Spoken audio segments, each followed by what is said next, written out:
Hello, everybody. Welcome to the Socially Awkwards podcast. Yeah. My name is Matt GPT, and with me here today is This is Brandon. Brandon. Little That's long in the middle there. Brandon's long in the middle. Brandon, we're going to have a great podcast episode today. I think everybody will enjoy this one. It's called creativity. That's the word I'm looking at. And I want to give you a quote, Brandon, about creativity. And I want you to see, I want to see if you can guess who said this quote. All right. Are you ready for it? All right. I'm ready. Hit me. Whether I am flying high up in the sky on a magical talking cloud or I'm laying down on the ground looking up at myself flying on that cloud, my imagination takes me places I could never go in real life. That process of creation within my mind is one of the most joyous things about being a human being. That is why the best part of my day is my imagination. Who said this quote, Brandon?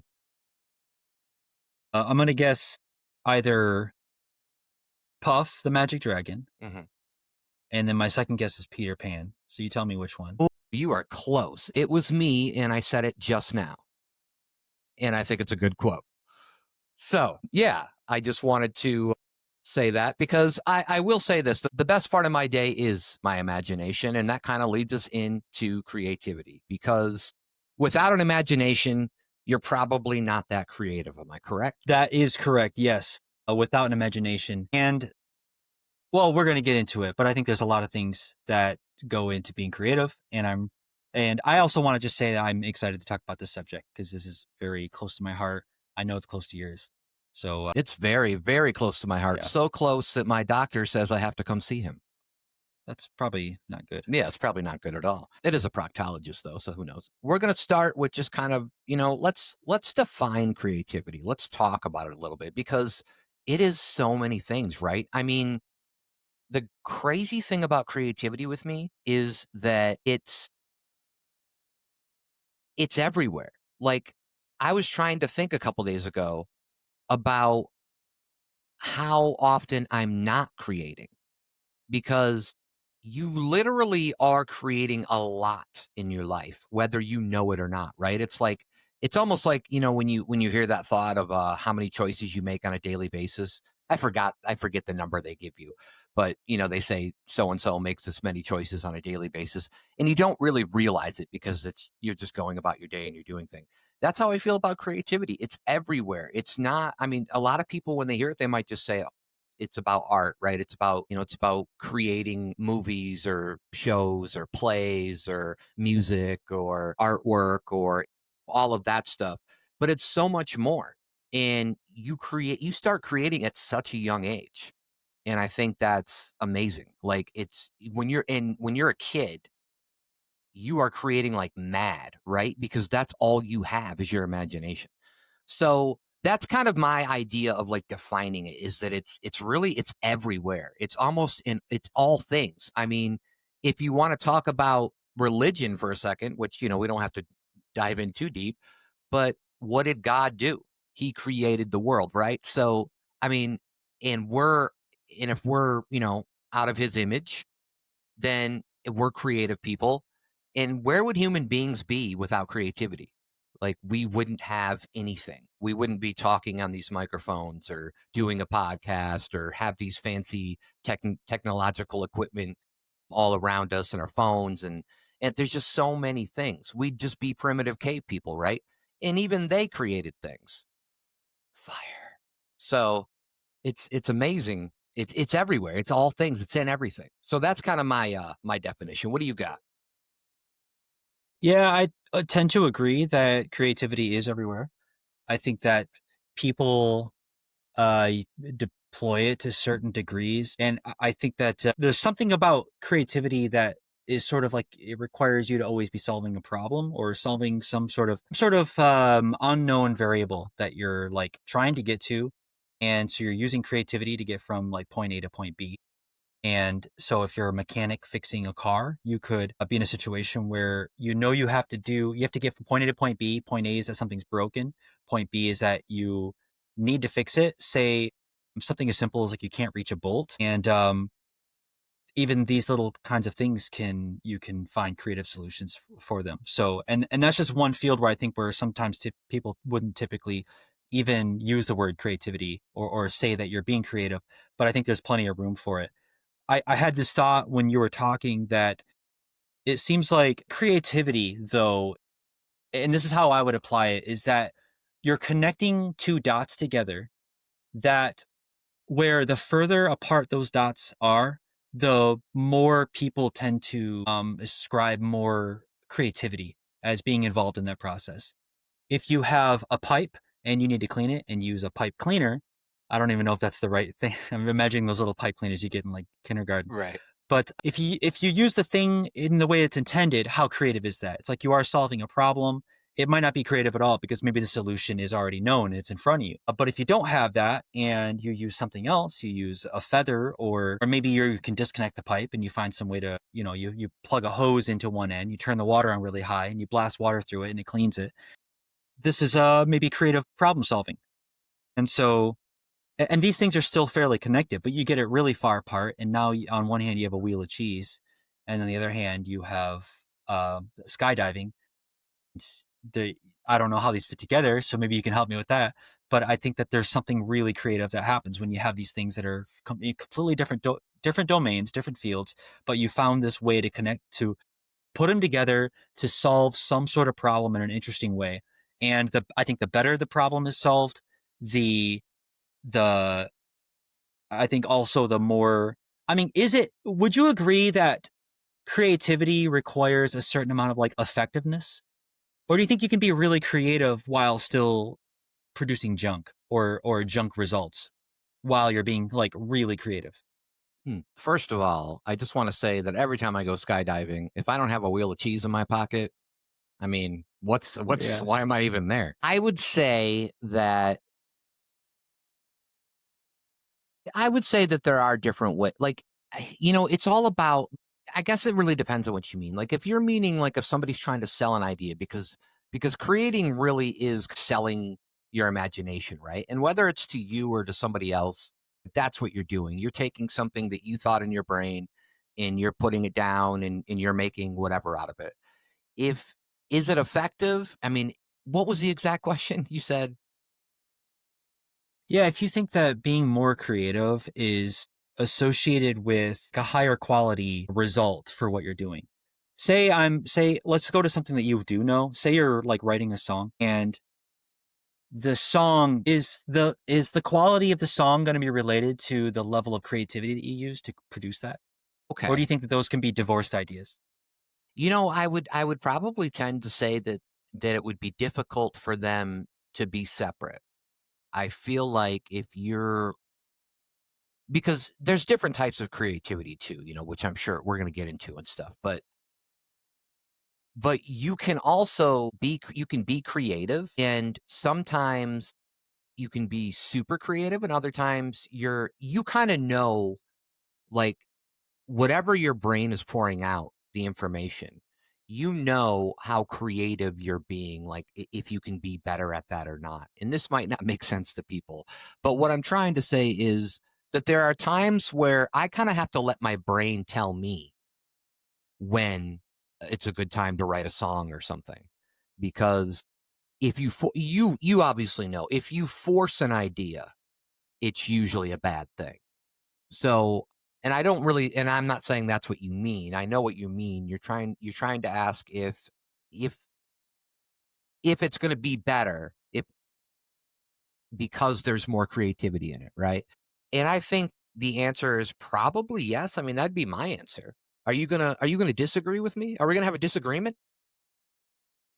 I don't think so. Okay. Um, okay, so to run it back, are you saying that you think that that there's a relationship between the quality of the output and the level of creativity you use? Yes, I am. Okay, I actually I might go back on what I said. Just I for have to the think clicks, about this. baby. Just for I the have to clicks. I have to think about this in what I really think about creativity as far as I'm gonna its be honest, that relationship. was a real tough question, and my brain wasn't creative enough to come up with a good answer for you. I came up with a decent answer, but I don't think it was the best one. Yeah, I'm gonna agree with you because I think that if you are really creative, but you have a really low quality output, then that looks more like chaos and less like creativity. It's like, is it creative to grab a handful of Legos and sprinkle them throughout your room? And No, like man, maybe that you're like, hurts. You ever it's like, stepped on a Lego, like, barefooted? Oh my I, gosh. I have, yeah. That Which hurts.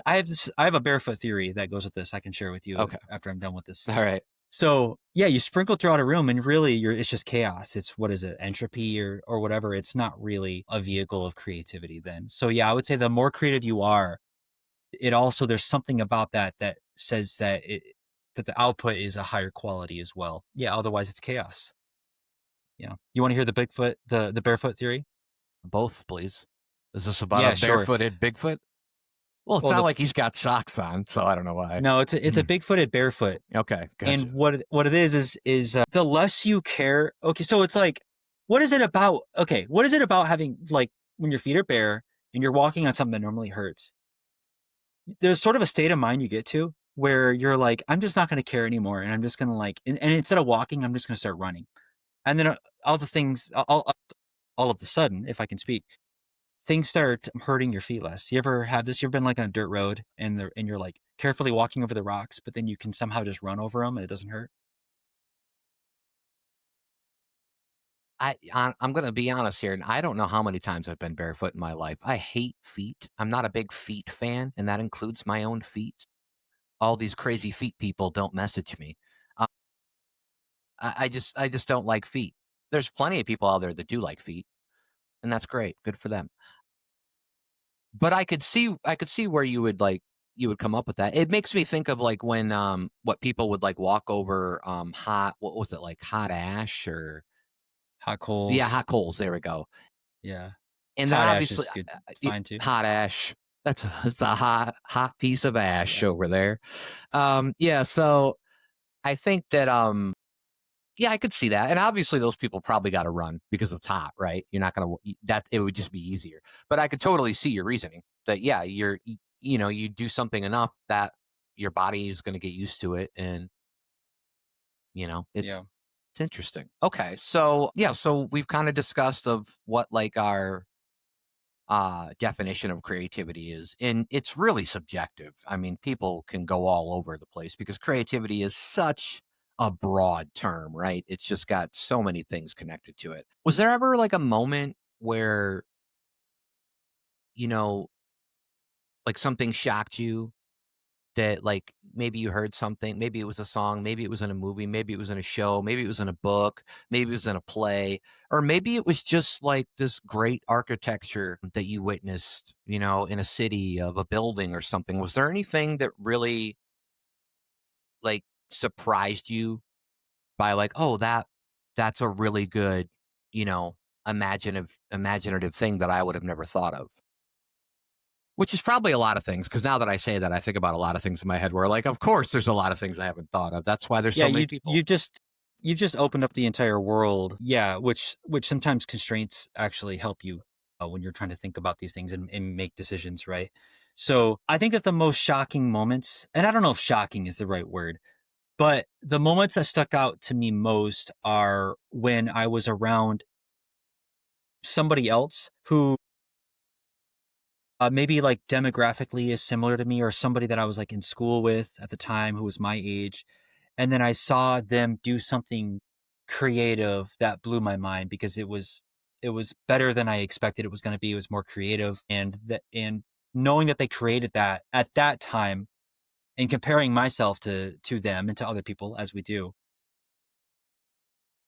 it those are the kind of moments that I think tend to blow my mind the most. And I'm thinking about musically, there was somebody in school, yeah, somebody I went to school with, and there was a time where I so there was a function that we were having, and I showed up, and I heard them play a song, and the song, I remember it blew me away. And so that was one of those moments, right? I was like realizing that it was possible to create songs that are of really high quality, even for somebody my age. But when you now on the flip side of that, you made me think of something that was the opposite, where if you've have you ever been to Chicago and saw the big bean, the big like chrome bean that they have there? The last time I was in Chicago, I was like, I don't know, 11. And I don't think so. No, I don't remember a big bean at all. Okay, so in Chicago, there's a giant. I don't know the backstory that, and maybe that plays into it. But there's a big chrome bean, and when I say bean, I mean like a kidney bean. And but it's giant. Why would you It's pick like, that bean out of all the beans? Does it look exactly like a kidney bean, or were you just trying to point it out that you mean like beans in general? But you well, I mean, it's not. It chose it. wasn't a green bean. It wasn't a string bean. Okay, I got you. It wasn't. So you're trying to kind of go about like what shape it was by saying Yeah, kidney exactly. bean. Okay. Okay, because That's right. Yeah, I'm just not a huge fan of kidney beans. like a little handful of like magic beans, and they have that little kind of arch with rounded. They're rounded, but they have a little bit of a horseshoe, just a gentle horseshoe. I'm talking about a bean. Very Am I gentile. crazy? No, no. Yeah. So Chicago has this bean. It's a chrome bean, and I just was underwhelmed. That's the point I was making. Is it's like this thing, this statuesque sort of thing, sitting there in the middle of a plaza. There's people looking at it, and I guess it's cool because of its size. But in terms of the creativity aspect, it just feels like not very creative when you look at it.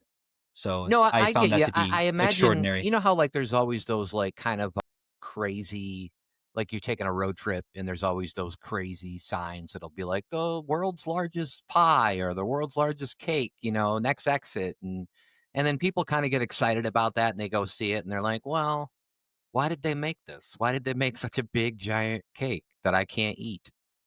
So it's like so I could see where, yeah, there's definitely some underwhelming things that happen. And so, yeah, I get it. It goes both ways. Like, you get really surprised, or there's that other thing where, like, maybe it's a song or something and it's really popular, and people are like, "You gotta hear the song. You gotta hear the song." And maybe it's the overhype of it from them, but then you hear it and you're like, "I don't know what the big deal is," Like that kind of thing. I've been in that situation too, but I often wonder if that's because of the hype. It's like you're overhyping it so much, so my expectations go from the floor to the ceiling, and then when I listen to it, it goes back to the floor. So it's like, so it is interesting. Yeah. Yeah, so let's get into music a little bit because I think it's fair to say that between you and I, music is a pretty big passion of ours. We've both written music. We've both created music, although your creation of music has usually come out of live instruments, where I was more of like the hip hop producer type guy that would kind of use loops and samples and do things that way. But that's a good contrast. As far as lyrics, I wrote definitely mainly hip hop lyrics. What would you describe your genre of music that you've created? Is it just more like I mean, I see you as like, I don't, okay, I guess I could tell you how I describe it, and then maybe you could tell me if that's correct or not, or how you see it. But my thing is like, I do see you as like a I don't wanna call call them emo bands because I think that's what people call them, and that was just kind of, but I think that I'm probably gonna say some that people would consider emo bands. So like a Good Charlotte, A or good Charlotte. yeah, Yeah. As opposed to a bad one. yeah, as opposed to a bad Charlotte, Yeah. or like I don't know if you know who Our Lady Peace is, or like so I guess, and I don't know if that's emo rock, but I've heard people say that. But I mean, I don't know if that's the correct way of determining it. I would probably just call it alt rock. Yeah, those are definitely influences. If you don't mind me, I can Yeah, take the go torch for it. and I wanna expand on know. that. I felt like I was going nowhere. Keep going, keep going. So I started off very heavy with those influences. A lot of that and pop punk influences as well, bands like Blake 182 and stuff like that. And then yeah, it evolved into sort of this like emo rock of kind of a feeling, a little bit more of a serious vibe on some of the songs and lyrics. And then over time, probably now I have much more of like an indie rock sensibility with a lot more electronic influences as well now. But there is a line that connects all those that kind of leads me to where I am now and the kind of music that I would like to be playing, like having a band right now and playing live shows. It kind of fits more into like probably an indie rock alternative electronic, but with but with influences with these emo and pop punk and things like that. Okay. Yeah, I mean, yeah, and I'm gonna say right now that, you have, your family, and when I mean, like, your siblings and your mother, they were obviously they all had like talent in some way, creative talent. In fact, this whole family that we kind of come from is pretty good with that in some way or another. I know you've got a sister that makes that she created all kinds of cool things for my mom. Like which it's like clay or something. What does she work with? Oh yeah, yeah. She works. Yeah, it's like clay, like modeling And she like clay. bakes it, and then she like she made a such a sweet like she's made some sweet snakes that my mom wanted. In fact, I have all these things, and she made a really cool cane that I'm gonna use one day when I can no longer when I gotta limp my ass around.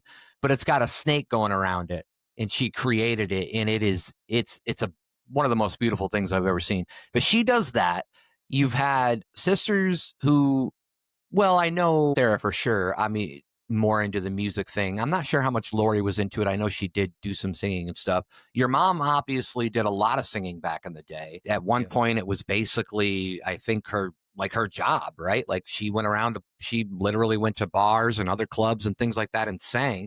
She had a wonderful voice. that's right. Just talk on that for 10 more seconds. Okay. And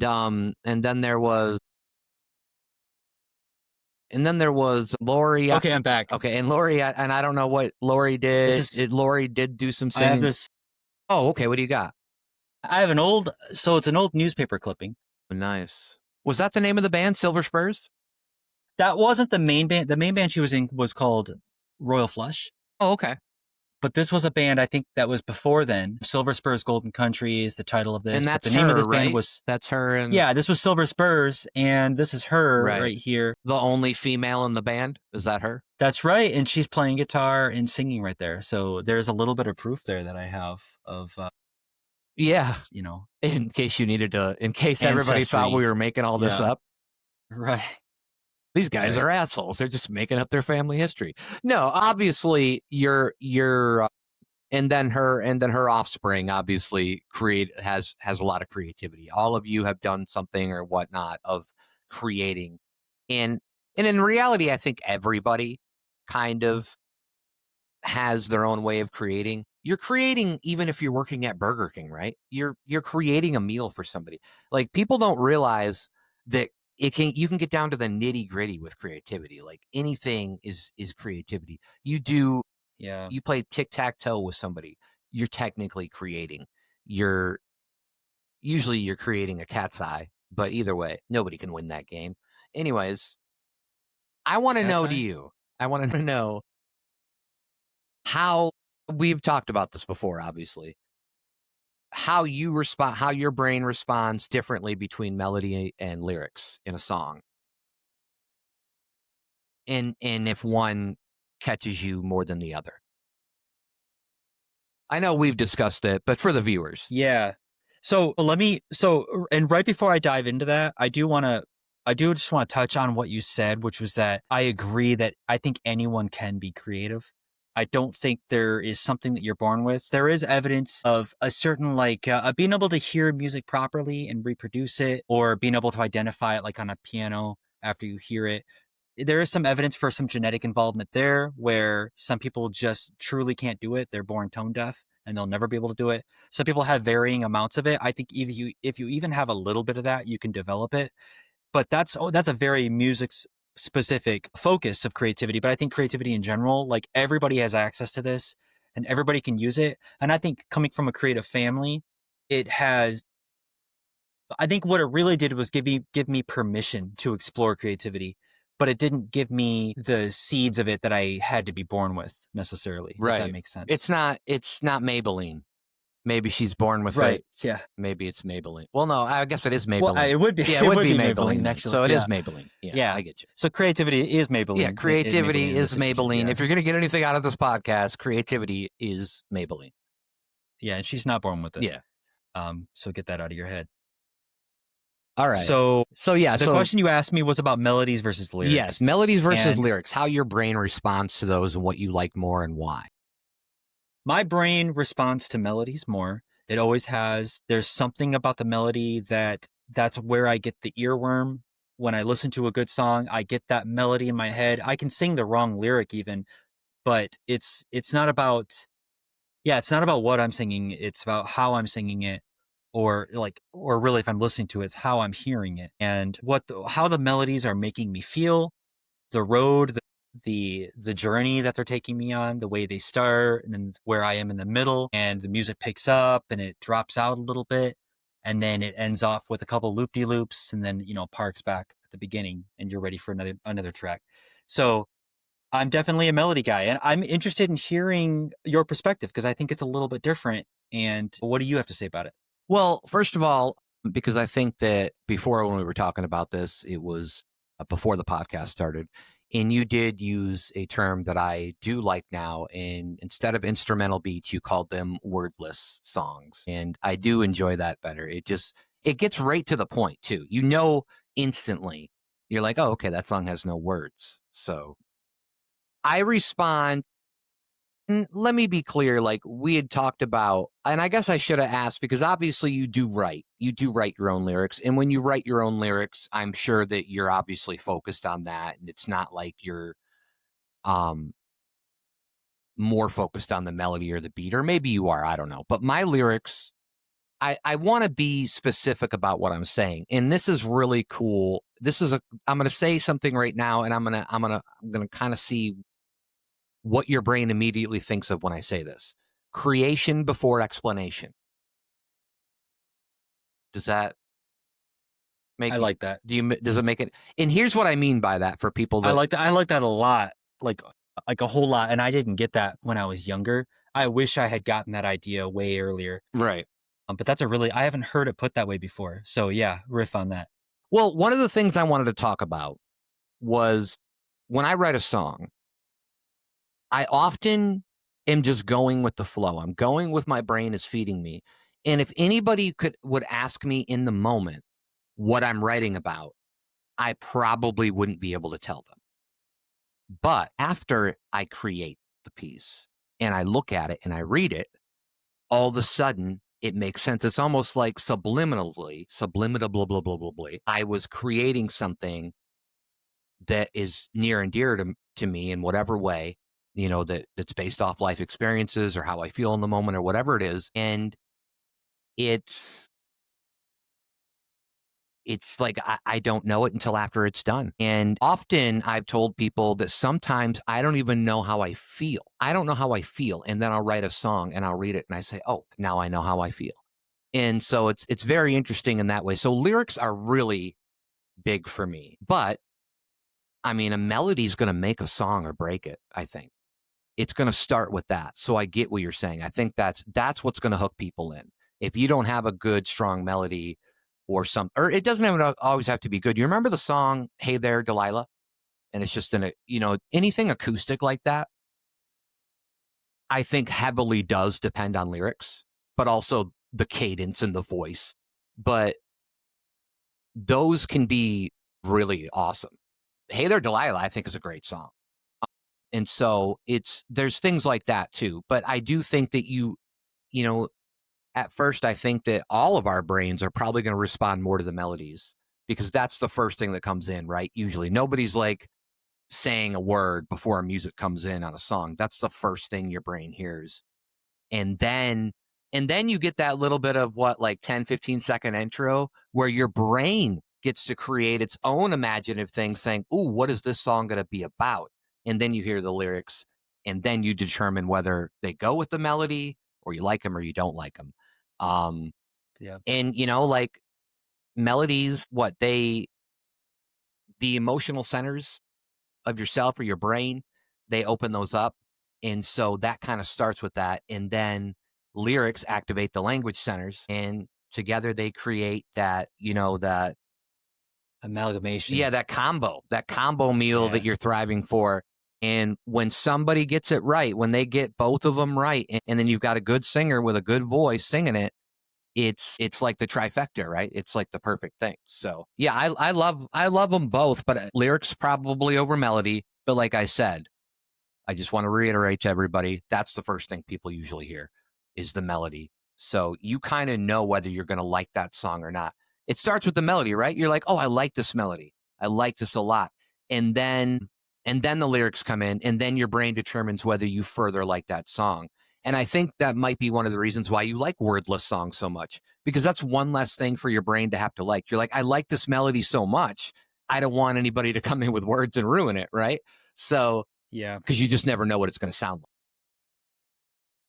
Yeah, I agree. I want to dive a little bit into when you said melody first, if you mean that literally, as when you listen to a song, you'll often hear the melody coming first, or if you're meaning that all things being equal, you're first sort of hearing the melody and then the lyrics become like sort of transcribed into your head and their meaning gets absorbed.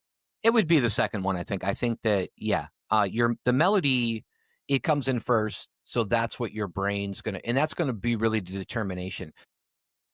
There could be a lot of songs, I feel like, that would have really great lyrics that we might not know about, because as soon as we started hearing them, we're like, "Oh, I don't like this melody." So are you really gonna keep it on? Like, it really starts with that. That's kind of the hook of of music, is when you hear that melody and you're like, "Okay, Yeah. maybe there are some exceptions in there, but for the most part, I would say, yeah, that's gonna be the case." Yeah. And now at the very beginning you said what was the phrase? Creation before explanation? Explanation, yeah. I Explanation. love when I can come up with a good rhyme. Yeah. Is that yours? Creation That is mine. before explanation? Yes. Oh, that's great. That's That's a great. I'm gonna 2 write that AM down. thought, which we'll talk about at some point too. So going back to before I understood that, because I understand creation before explanation. I never put it in such a succinct way. Before I understood that though, when I was younger, I would cling to this idea that if I didn't understand what I was creating, then my creation was either going to be inauthentic or disingenuous or fake in some way. And I but oftentimes I think that the reverse happened where when I tried to have the explanation up front, it would create this like superficiality to sort of what I'm creating. Everything would sort of I would write lyrics and it would just sound like surface level, where I was trying to connect with this idea of what I thought people would connect with, but it wasn't actually writing something from the soul or from the heart that I'm feeling in that moment. Which probably speaks to another thing, which is that there's confusion. How do I put this? I think that a lot of people don't understand what they are feeling, or they know they're feeling of something, but they don't know how to put it into words. And so the creation before explanation is a great way to even see what you are feeling. Because you describe that as you don't know what you're feeling until you do the thing, you create it, you look at it and you say, this makes sense. I guess these are the words for how I'm feeling and it makes sense. That reminds me of sort of how dreams work, where like you can have this dream where your teeth are falling out. And it's not till afterwards you realize that you are really insecure about something, or you have anxiety over some real world issue, and it somehow bled into your dreams. And now it's like, this, I'm having this dream. Why am I underwear in front of the class? Right. Right. And that wasn't a dream, by the way, but we won't Right. talk about that. That was a banana thong. Yeah. So yeah, I think also creating before understanding it allows it to be, because I'm a big fan now in instincts and gut and that wrapped up in like what's natural. I think that trusting your gut is a really huge superpower that people can tap into that we don't do often enough, or I feel like I still don't do often enough. But when it comes to creating, I really try to tap into my gut and I try to say like, what's the very first response or the very first idea that's coming up right out of my gut, and that what's it telling me to do. And I don't just do that for lyrics, I do that for melody too, where the melody just has to be like the ROI, right? Like the return that I get on overthinking how a melody should sound is almost always negative. It's almost always like a negative correlation, where the longer I spend on it, it gets worse after a certain point. It's like I can create a melody in 5 seconds and it's not, maybe it's a jingle that's like not bad, right? In 5 minutes, it might be, I might develop something that is catchy. In 5 hours, actually 5 hours is even too much. Let me take that 5 minutes and stretch it out to 1 hour. Now in 1 hour, I think I can come up with something that is really starting to really like something about it. Something about it grabs a hold of me, right? There's something, some earworm quality about it. But then when I take that 1 hour and I stretch it into a day or several days, then really not only is it diminishing returns, but it's you start getting negative returns. I've had this phenomenon happen when I was mixing songs, and you you get into a spot where you start over mixing, and I have this tendency to want to like add more things, especially when you get to like the last chorus, and I'm like, I'm gonna add more things, like more bells, more synths, more guitars. And because I already had gotten used to what was there and it became mundane to me, so now I'm adding more on top of it. And then I had somebody else listen to it, and I've had the feedback before where they were like, "There's just it sounds like there might be too much going on here," Right. and it's sort of it's sort of crushing to me to realize you can spend so much time on something and over polish up the point. So I think that sort of goes back to the creation and explanation thing where it's like you over intellectualize stuff and you're getting away from the thing that's connecting people in the first place. That's my I riff on think it's that. great. I think you brought up a good point there is like when to know, like knowing when too much is too much, right? Like when, because when you can over saturate things, and it is sometimes hard to figure out when it's done, like when something is complete, especially if you probably have these anxiety riddled brains like we do, where that's going to be always in there and our brains are going to be like, well, maybe a little more, maybe a little more, maybe this, maybe that. But yeah, and I get into that all the time. And actually for lyric wise, actually for anything I create, the beginning and the ending are the hardest things for me. And I don't know if that's for you or not, but lyric wise, once I get a beginning, that's great. It's like really cool. And if you can get into a flow, it's way better. Like all of a sudden your brain is just working it's almost like effortless, right? When you get into that mode and it's just like, oh, it's all there. But that doesn't happen to me very often anymore. And I feel like as I get older, it kind of like less and less happens.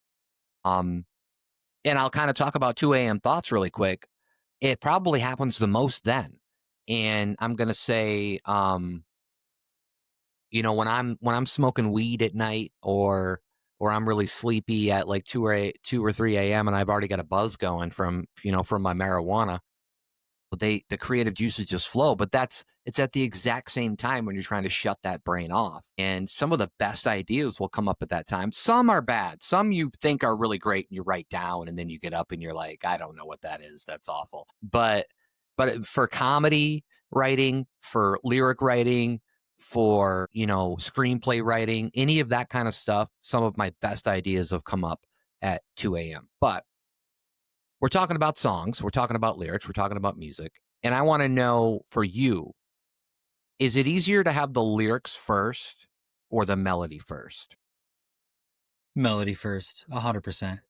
The lyrics first often leads down a path of me feeling like I'm fitting a round peg into a square hole. Forcing it too much, And yeah.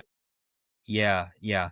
Whereas the melody, because the melody assists the emotions, and I think the emotions are sort of the gasoline that drives the lyric mobile, right? The lyric mobile gets driven on the gasoline of melodies. So that's how I feel about it. And that's the way it has to go for me. Definitely. I am the same way, of course. And I was wondering, I was assuming that it was the same because like I had said before, I write more hip hop music and you would write more what? Just I guess just rock music, right? Or Yeah, in just general. rock. Yeah, And so I was curious if it was going to be any different, but I didn't think it would be because I'm pretty sure even the big name musicians, they're going to get a melody first, right? That's usually how it is. In hip hop, it's definitely like that because somebody will have a beat and then they'll send it to somebody else and they'll be like, "Oh, I want to write this." And I remember those days where I'd be with friends and it'd be weird because we'd be all talking and then we'd be like, "All right, here's the beat." And so we'd have the beat on. There'd be like three people in my room, and we're just all sitting there writing lyrics, right? And I remember being in a booth and just sitting there, with my headphones rocking, writing lyrics. And sometimes, if you can get a song out in like 15 minutes, which plenty of people have done, but get a song that's really good in 15 minutes, and I think that's where like your brain's working the best. That's where it's effortless, right? It's coming out with everything what that you need. It's just oozing out and pouring out of your brain to the point where you need a doctor. And it's really great though because it just it makes you feel good when you can write really good lyrics that fit with the beat. And I'm going to throw in probably throughout this episode, especially when we're talking about music, I'm going to talk about Eminem a lot. You may talk about some other artists. I'm going to talk about Eminem specifically just because he's one of the few artists that changes his cadence and his rhymes and the way he says things with the beat and with the melody as it changes. And you don't really see that often. You probably see it more in hip hop, I would guess, because you've got the longer verses and sometimes you don't want to sound the same through like 16 bars or, or if you're going longer with the 20 bars or whatever. But there's just some people that can do it really, really good. And other people use different methods of doing things. And rhyme schemes are just I love talking about rhyme schemes. Like you're talking about ABAB or AABB or AAAB, AAAB. I don't want to start sounding like an eye chart here, but it's just it's really interesting. And that's probably why I love hip hop music so much, is because it feels like you can do a lot more with the rhyme schemes and the things with words than you can with like rock songs. Although there are some rock song, artists out there that just do amazing things. I would say Ed Sheeran has done some pretty cool things with some of his music and his melodies. Whether or not they're his music or melodies, I'm assuming they are. But so yeah, that's just kind of my thing with that. And then Yeah, I mean if I could just like, because I understand what you're saying too about there's something special about lyrics, especially from the perspective of, I don't know what I would call poetry, where there's a whole entire discipline there that is extremely creative. That and there's a Venn diagram overlap, which is writing in general. Then you get into like your book writing and things like that, wordsmithing. But yeah, this idea of poetry, the rhyming schemes you can have, the haikus and different ways you can say things that fit into a certain cadence or structure or syllables, and then how that stretches into like hip hop and just the lyricism that is involved there it stretches really deep as far as like creativity goes, and but just talent and all these things that need to be cultivated to do it at a really high level. And I think they are worth really recognizing it. That's why I think it's such a mixture to have you and I here, because I know we come from two different perspectives, but hearing you talk about it just reminds me of well, how you get like the whole me, not just a how mixture. All of me's here. okay, yeah, This goes back to yeah, your slices a thing, your solution, slices yeah, debate, slicing me up. yeah. How many slices can I have this evening? Probably. Yeah, Let's just do all of them. yeah, all of them. Another thing, another funny, maybe like just an anecdote, is the idea of what you would call a beat. And when I first heard this word, when I first heard it described as a beat, it confused me because because before then, I always just, the beat always meant the drums Right, to me. Does right. that make sense to you? Ever hearing it No, that way? yeah, yeah, I agree. Yeah, I mean, well, and I think really they probably call a more of a beat in hip hop, right? I mean, I don't know if they still call it. I mean, maybe they call it a beat in other genres, but I think it's probably more prevalent in hip hop music. And and my understanding is yeah, they call the whole thing a beat, but one of the reasons is they say I think a beat is because you are really still focused on that drum beat because for the most part when you're writing your lyrics, that's what you're focused on. But I also think, and that's in hip hop though, and not to say that some don't follow the melody, but I also think in other genres of music, there's probably more melody following than actual drum beat following. Yeah. So that's the interesting Yeah, take. but I do think that I do think it's referred to as the beat quite often. I mean, now when I hear the word beat, I am thinking of the melodies. I'm really just thinking of the entire backing track, and Everything all but it's the missing vocals, is right? Yeah, vocals and yeah. exactly everything but the vocals, and probably some other polishes. What's it called when this is in hip hop, when you add like little bits of vocals in between like other vocals? Like an There's a ad term lib. for that. Ad lib. I thought yeah, that's a I one. mean, they probably I call thought it they an called them ad lib, something or like they mix-ins or yeah. A lot of times, sometimes I'll call it hype. I don't know. There might be a ooh, specific hype. word Yeah. there, but yeah, there's different things I like, And I think also with hip hop, whereas in most other music, you would probably have a chorus. Not to say you wouldn't have a chorus in hip hop, but I think more of the choruses in hip hop are probably, they would probably refer to them more as hooks. And even though there Yeah, are hooks in other genres as well, yeah. but yeah, it's hip hop music to me is just, that's, I love breaking it down, and I love like listening. And why I bring up Eminem is because to me he's probably one of the greatest, if not the greatest lyricists that I've ever heard and that I've ever read his lyrics, and just the what he can do. And there are hip hop artists that'll just go out there and they'll just rap anything on a beat, right? And it's just not that great. So it's more than just, rhyming, and doing other things like that. Uh, yeah. And I mean, we can talk about earworms a little bit. If you need my tweezers, let me know. But When was the last time you had an earworm? I get earworms all the time, but it's from like past music. And I think what it's from, it's usually from music in the 90s or the 2000s or maybe even the 80s, sometimes even the 70s. And I usually think it's from a commercial. I usually think it's because I hear a commercial that has that beat. And sometimes it's not even the words, it's the wordless part of the song. And that'll kind of get into my brain, and it'll take me a minute, like weeks later, and I'll be like, why am I humming this? And then I'll realize that it's like, oh, is that because of that damn commercial? Probably a commercial that I have no idea Yeah, what they're selling, but I remember the beat. What about you? yeah. I often have this earworm, this reoccurring earworm when I'm showering, where it's the "Sweet Child of Mine" from Step Brothers scene, What a great movie reference, and by the way. because yeah, because I'm not singing the actual lyrics. I'm in the shower, and in my mind, I'm thinking, and I can sing high like this. Yeah. And for some reason, it's those lyrics. I mean, it's the Sweet Child of Mine melody Right, in my right. head, but I'm singing the Step Brothers lyrics in my head. So I'm constantly getting earwormed by this.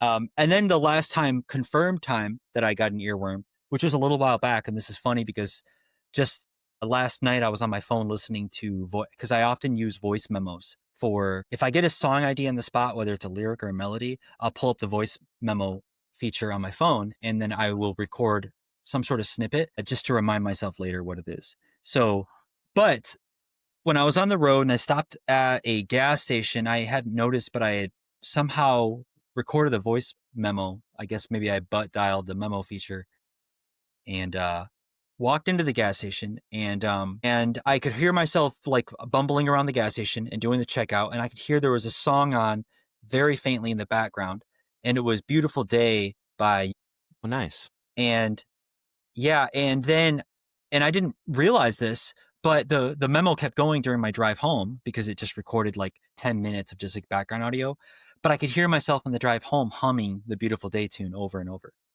And if you had asked me, I wouldn't probably have remembered it. But it's funny that I had that memo there where you can see like where the earworm began, and then you could see like sort of it sticking in my brain and me humming it on the way home. So I thought that was funny. That's the last confirmed recording I haven't even. I don't know how many confirmed earworm recordings people get to have, Well, but that was what were mine. the big ones back in the day? Like, obviously, like, there were songs that I don't think were good. And here's a question for us. Is it some of the songs that really make it into, I guess Beautiful Day is probably would probably be a bad example of this. But are there Yeah. songs that we get stuck in our brains and we have earworms, and they're actually bad songs, like Macarena, for instance. And I'm not calling Macarena. Don't come at me with your Macarena like, oh, he's an Wow. anti Macarena.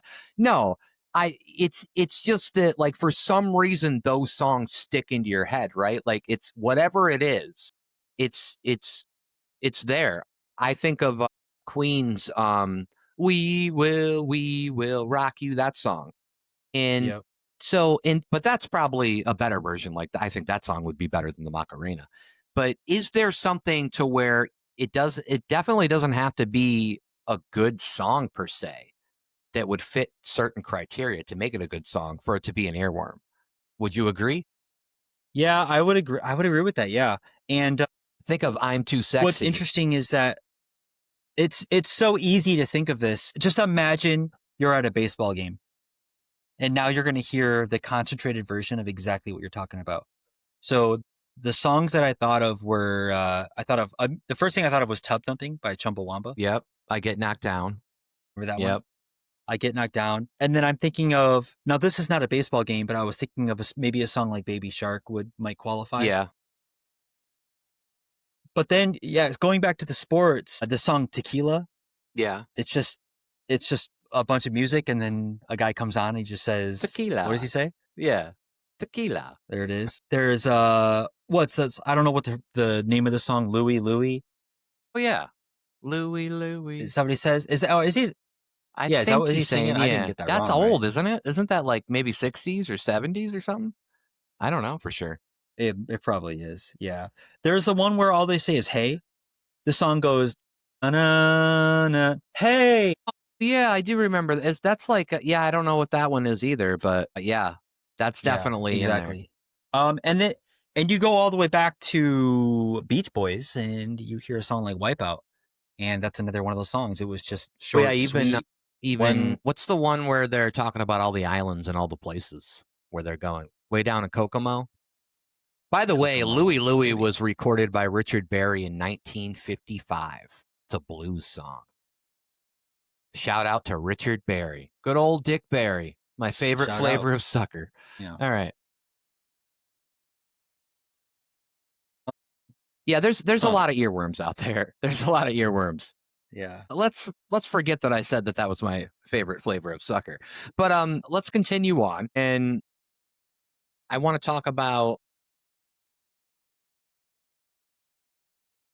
I want to talk a little bit about how experience helps with creativity or helps with your imagination. And what I mean by that is do you believe that it's better that you get a better result of creating? And we can use the example of lyrics or music right now. Do you believe you get a better result from never listening to any music or from listening to music?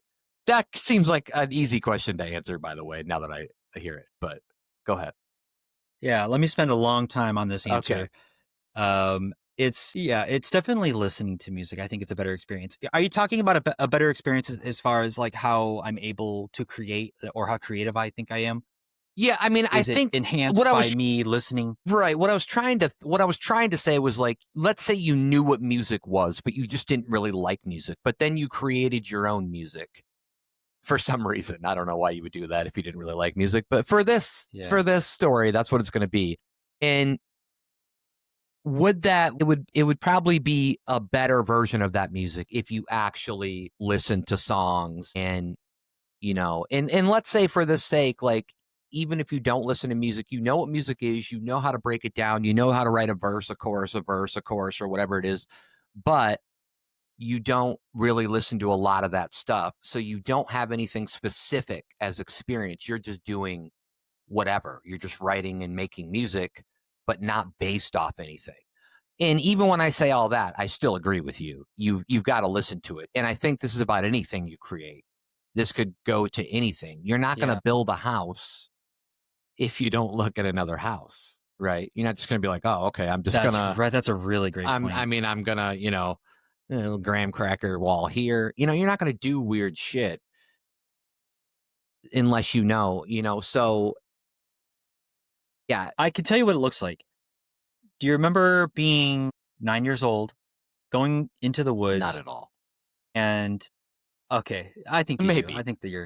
I think you're lying. Okay. And grabbing a stick that was maybe about 6 feet long, and you find a bunch of them. You lean them up against a tree, and you think I'm going to build a little fort here, and it ends up being like 20 sticks leaning up against a tree, and then that's it. That's your whole And then fort. you go home, I and do. Yeah, I do it's remember. not the kind of, nobody can live there.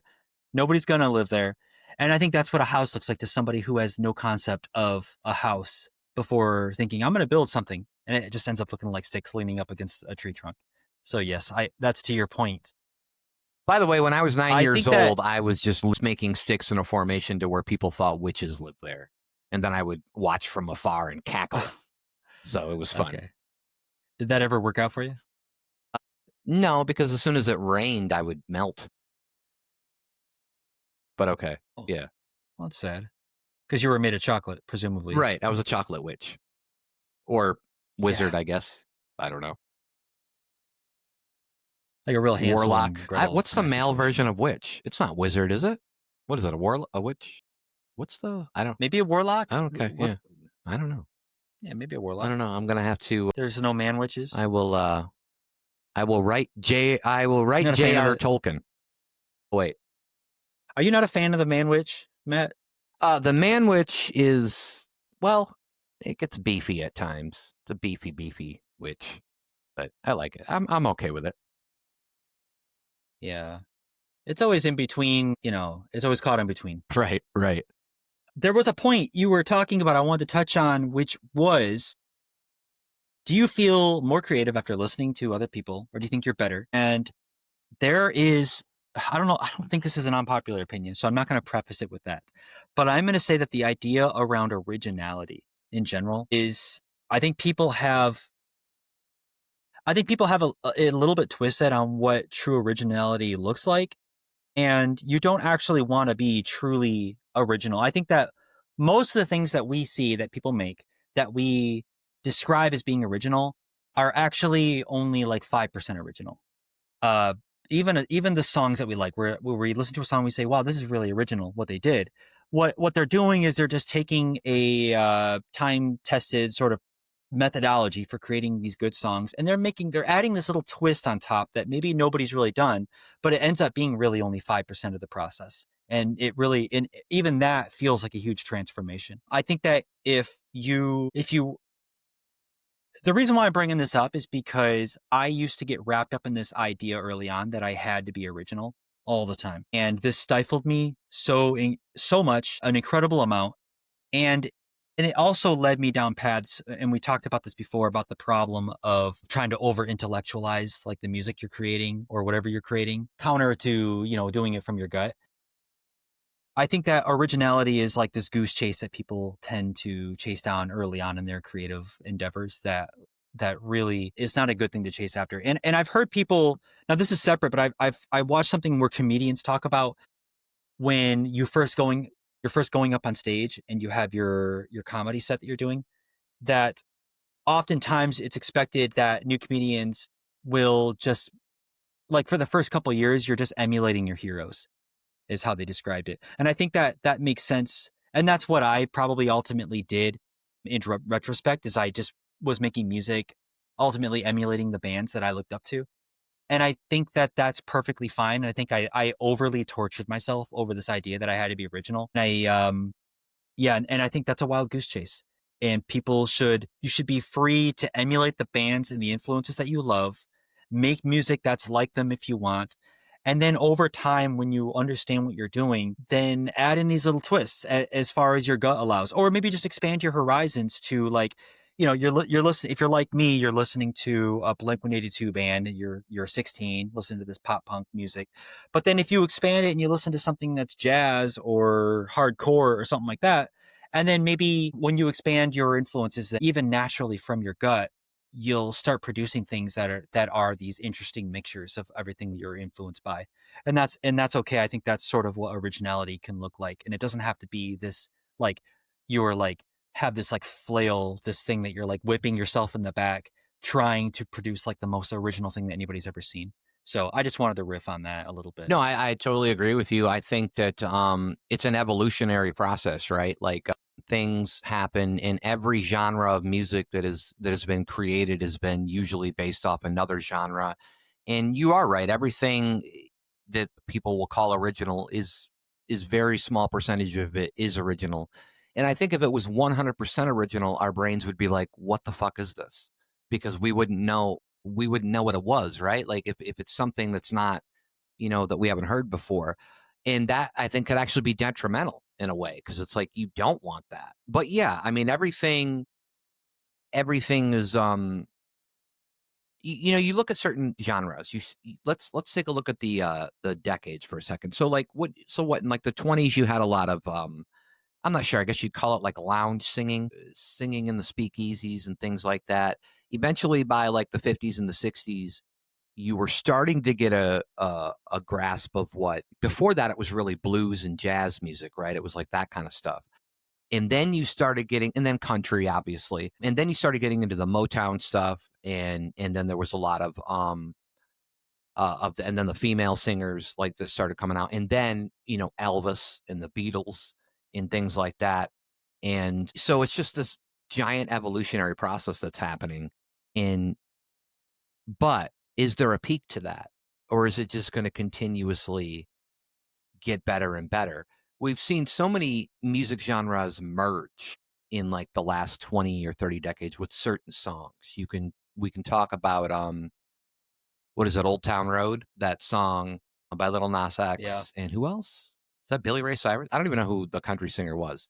Well, I think it was Billy Ray Cyrus, but he sort of had the yeah, there's a story with this, and I don't know, we can maybe go back and fix it if I butcher it. But I remember the story was that Little Nas X had created Old Town Road, but there was this problem where sort of the country, I don't know if it was a country award or like a Billboard, didn't recognize it as a country song. And so Billy Ray Cyrus, I don't know if it was in direct response to that, but I do know one of the results of him adding his voice onto the song, and so it like created it. I think it was like a second version with Billy Ray Cyrus on it. That it was like him putting his stamp of approval on it because he's a bona fide like country artist, right? And so after that, this song was able to sort of get recognized within like the country scene to the level that which I think it did deserve because it was an interesting song and it had country It influences. got a And lot of so, plays, a lot of views on Spotify and things like that. Now oh yeah, now is Billy Ray I don't want a bunch of Billy Ray Cyrus fans coming after me, but oh is they're Billy coming. Ray Cyrus the epitome of country music? Probably not. I mean, wasn't "Achy Breaky Heart" the only big song he had? I mean, I'm sure he had other ones out there, but "Achy Breaky Heart" was the only one that I feel like crossed platforms where people who didn't listen to country, they'd be like, "Oh, yeah, I know that song." Yeah, that's true. I don't know any of his other songs, but man, "Achy Breaky Heart" was really a huge. I mean, that was as big as like, Yeah. pick like your Garth Brooks hit if you want and compare it I against mean, it. But "Achy Breaky some Heart" was just people would huge. It was say the everywhere. biggest thing that came out of Billy Ray Cyrus was probably Miley Cyrus because of how The biggest thing? well, I mean, yeah, I mean, just like as far as Yeah, yeah, well, his semen made her. What are you trying to get at here? Anyways, so yeah, and she's obviously had a lot more songs that people would probably recognize than he did, but she also resonated with a different demographic than he did as well. But certainly. Yeah, I think it's time to jump into a segment of ours called Science and Technology. And I know you wanted to discuss some things about AI music since we're talking about music a little bit. So I will let you take the floor and I will respond accordingly with an accordion. I don't have an accordion. sure. I wasn't. I thought you were going to play an accordion. Sorry. I was actually You were excited right excited. there. I know. That's what I like to do is get your hopes Yeah. down. So this is our first science and technology segment that we're doing. It's part of like a series of different types of segments of things that we want to talk about that sometimes get inserted. This one, yeah, I am excited about it. Science and technology. I wanted to talk about AI music. Specifically, one of the things specifically is Suno, which I know we have both been using for music creation. And I want to list off a couple of statistics that I have here Well, I love a that good is related. statistic, man. Oh Hook yeah, me me up, too. man. It's not just related to Suno; it's related to I think it would be AI music in general, and how it relates to the music industry. So here we go. I have is significant. So 74% of internet users have turned to AI to discover new music. Oh, interesting. Yeah, To listen to new 74% of music, internet right? users. Well, it says to discover new So music, I'm so I would assume assuming, that yeah. includes Okay. listening. Okay. The next one says here an impressive 82% of listeners find it difficult to tell the difference between music created by AI and pieces composed by humans. I can tell that just by reading some YouTube comments on some songs. Some people don't know at all that it's AI, and they actually, and these are the ones Yeah. where I'm referring to. I think I've told you before, where they will literally mimic a musician's voice, and then they put it out there as that musician singing it, and people will believe that it's them, and I don't know how they get away with that. Yeah, I agree. I see this same thing happening on videos, which is really scary. But Yeah, you see videos on social media now where you can sort of tell it's AI. I mean, this used to happen last year where I would see AI videos that were obviously AI, but there would always be a couple people who didn't think it was AI. And it was easy to sort of cherry pick those comments as those people, those were the oddballs. And now I very quickly we're in a spot where it has reversed. And now it seems like only a few people are realizing a video is AI, and everybody else is not. So, and that's really scary. And that's happening with music. And these statistics that I'm reading off are only projected to grow more in the direction of AI, so not less. So if it's already staggering now, what we're seeing, right. the future is going to be absolutely crazy. This one says by 2033, music industry powered by AI is projected to grow by a staggering 38.7 billion. Give me some of that So money. Give me yeah, so some that's of a that $38 billion money. growth, which is huge because it's huge because the I believe you said Huth at first. I did, yeah, yeah. That's one of my failings. That's why I'm a melody guy and not a lyrics guy.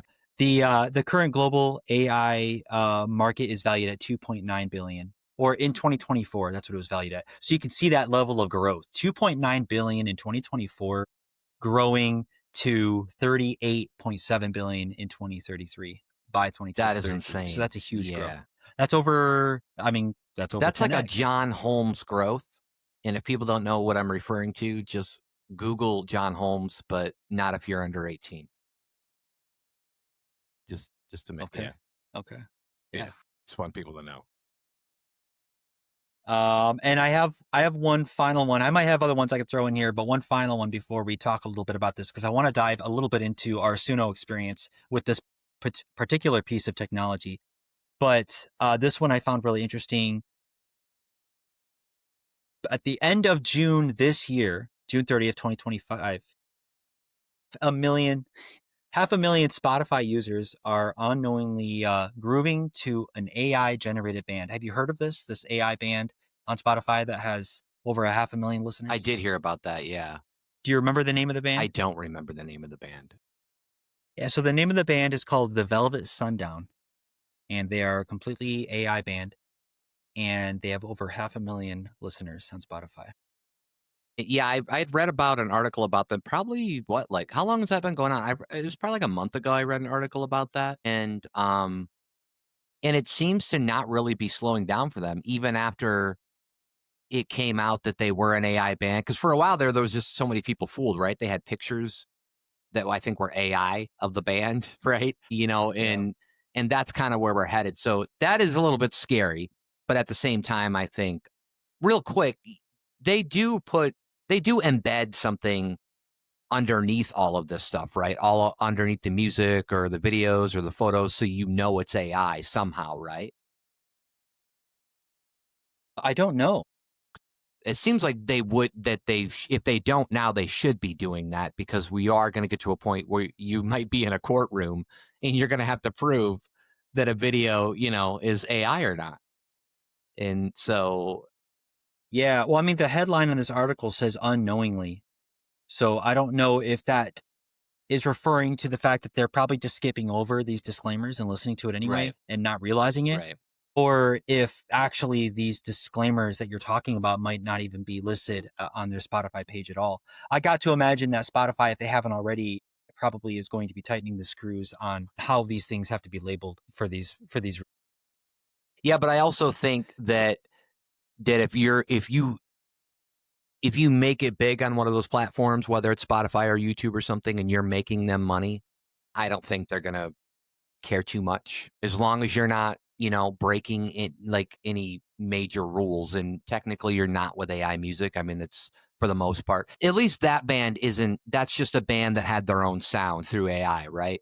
And that's the good thing. Like I Yeah. said, there are people out there who are specifically, and you can't really do this on Suno, but you can do this where you can mimic um, a certain person's voice and even a person that's not a rapper. I remember a couple of years ago making I figured out how to do it and I made a Baby Got Back version with Donald Trump singing it. So it It wasn't too bad. Um, you could probably do it. Half a You million. could probably do it way better now, but Yeah. I do worry about that kind of stuff, and I hope that within the code that there's something embedded to where people know it's AI. People don't have to know. I'm just saying that, like, when it gets to a point where you have to prove it's AI or not, I hope that there's something embedded into the code underneath it all. Yeah. But yeah, I continue. agree. Yeah, there was a recent article that I read. This article was put out a while ago. It says a 26-year-old brings in 33,000 a year from a 2-minute side hustle that costs next to nothing to start. So this is about AI. There's an AI. Several examples of this of people who make lo-fi beats for like study music, similar to the music that I like to listen to when I'm studying. And they use AI to basically churn these things out, and they're able to completely just make a passive income living based on this like lo-fi AI music. And lo-fi is a really great genre to use AI on because it's I think it's a type of music that's easy for AI to create, and it passes the smell check very easily because of the type of music it is. Because imitating the human voice it's full of complexity.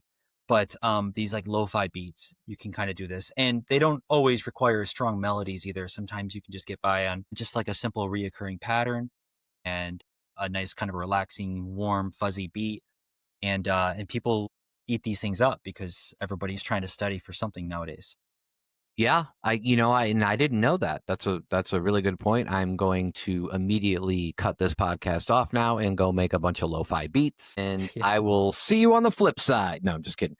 Okay. All right. We'll see. Yeah, Let me know. Bring me along. Bring me right. I along. mean, it is amazing what you can do now, and you can make a lot of money off AI. And I've looked into some things. Obviously, it's never worked out for me, but I mean, it's not to say that it can't. And so, but yeah, I really do. And I will say now that, because we're kind of talking about Suno, they are getting a lot better about the vocals. The vocals are starting to come out crisp and clean. And there have been parts, and I make mainly hip hop music on there. So there are times where I've got a great verse, but one word is fucked up. They say one word fucked up, but I can't change that one word, at least not yet. There's going to get to a point where I'm sure you can go fucking word for word and you'll be able to like break this down. Yeah. But so that's where like it's definitely different than just making your own song and editing it, because it would be way easier in that aspect to just go in and correct yourself, in a booth or something and get that word patched up.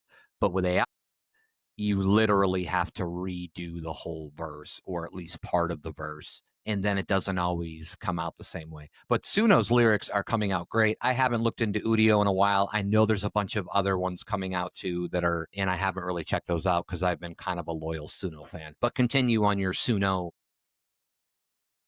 Sure. Well, I'm interested in hearing what you project that the future looks like. Having used Suno and seeing what it can produce and hearing some of these statistics, what do you think that the future looks like for AI music?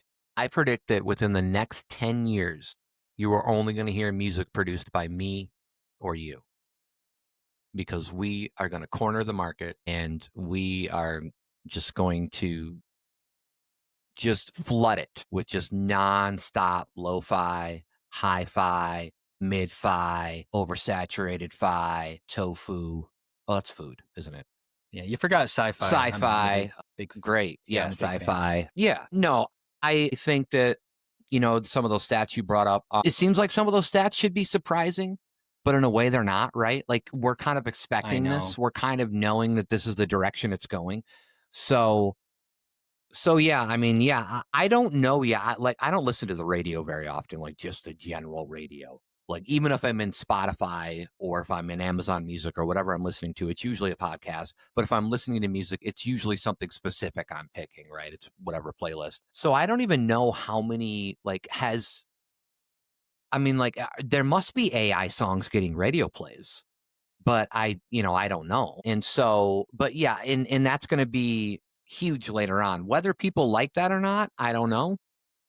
We had talked about before how a lot of people just say, "Oh, it's a cop out." He did. But we also talk about how there's an art form to this too. There's an art form to using Suno, to prompting it, to making these songs.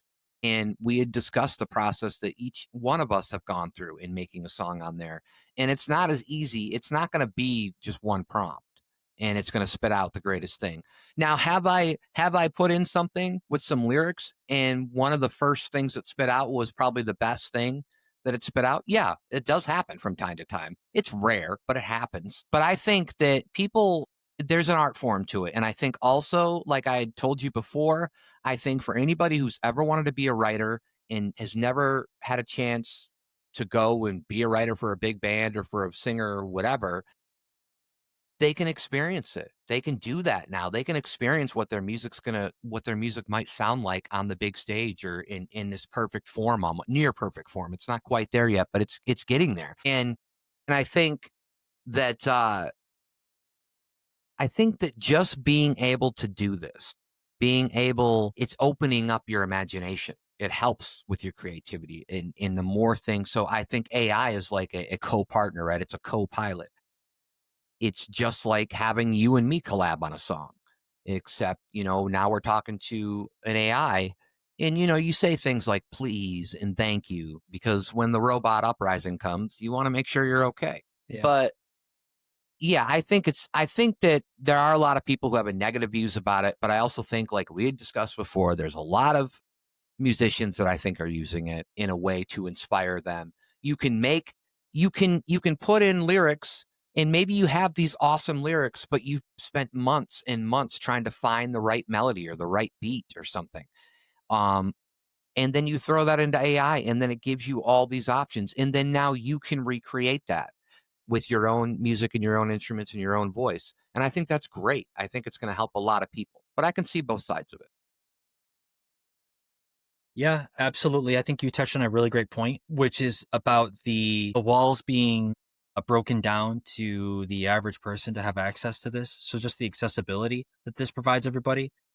Back in the day, if you wanted to record a song, you would go to a studio with like thousands of dollars of equipment and a wall of like different racks that do different things and analog buttons that you're pushing in and tapes that that run tape to other tapes and reels that, recording all this stuff.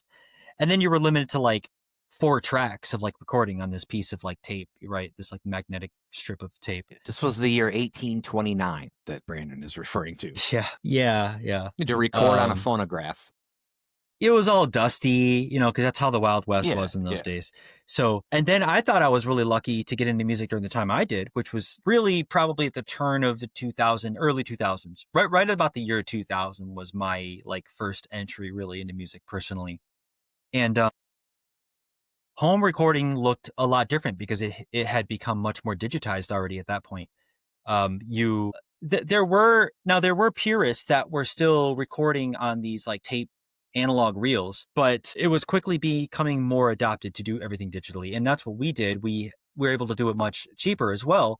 Instead of paying thousands of dollars, we could spend maybe $500 and get a computer, some software.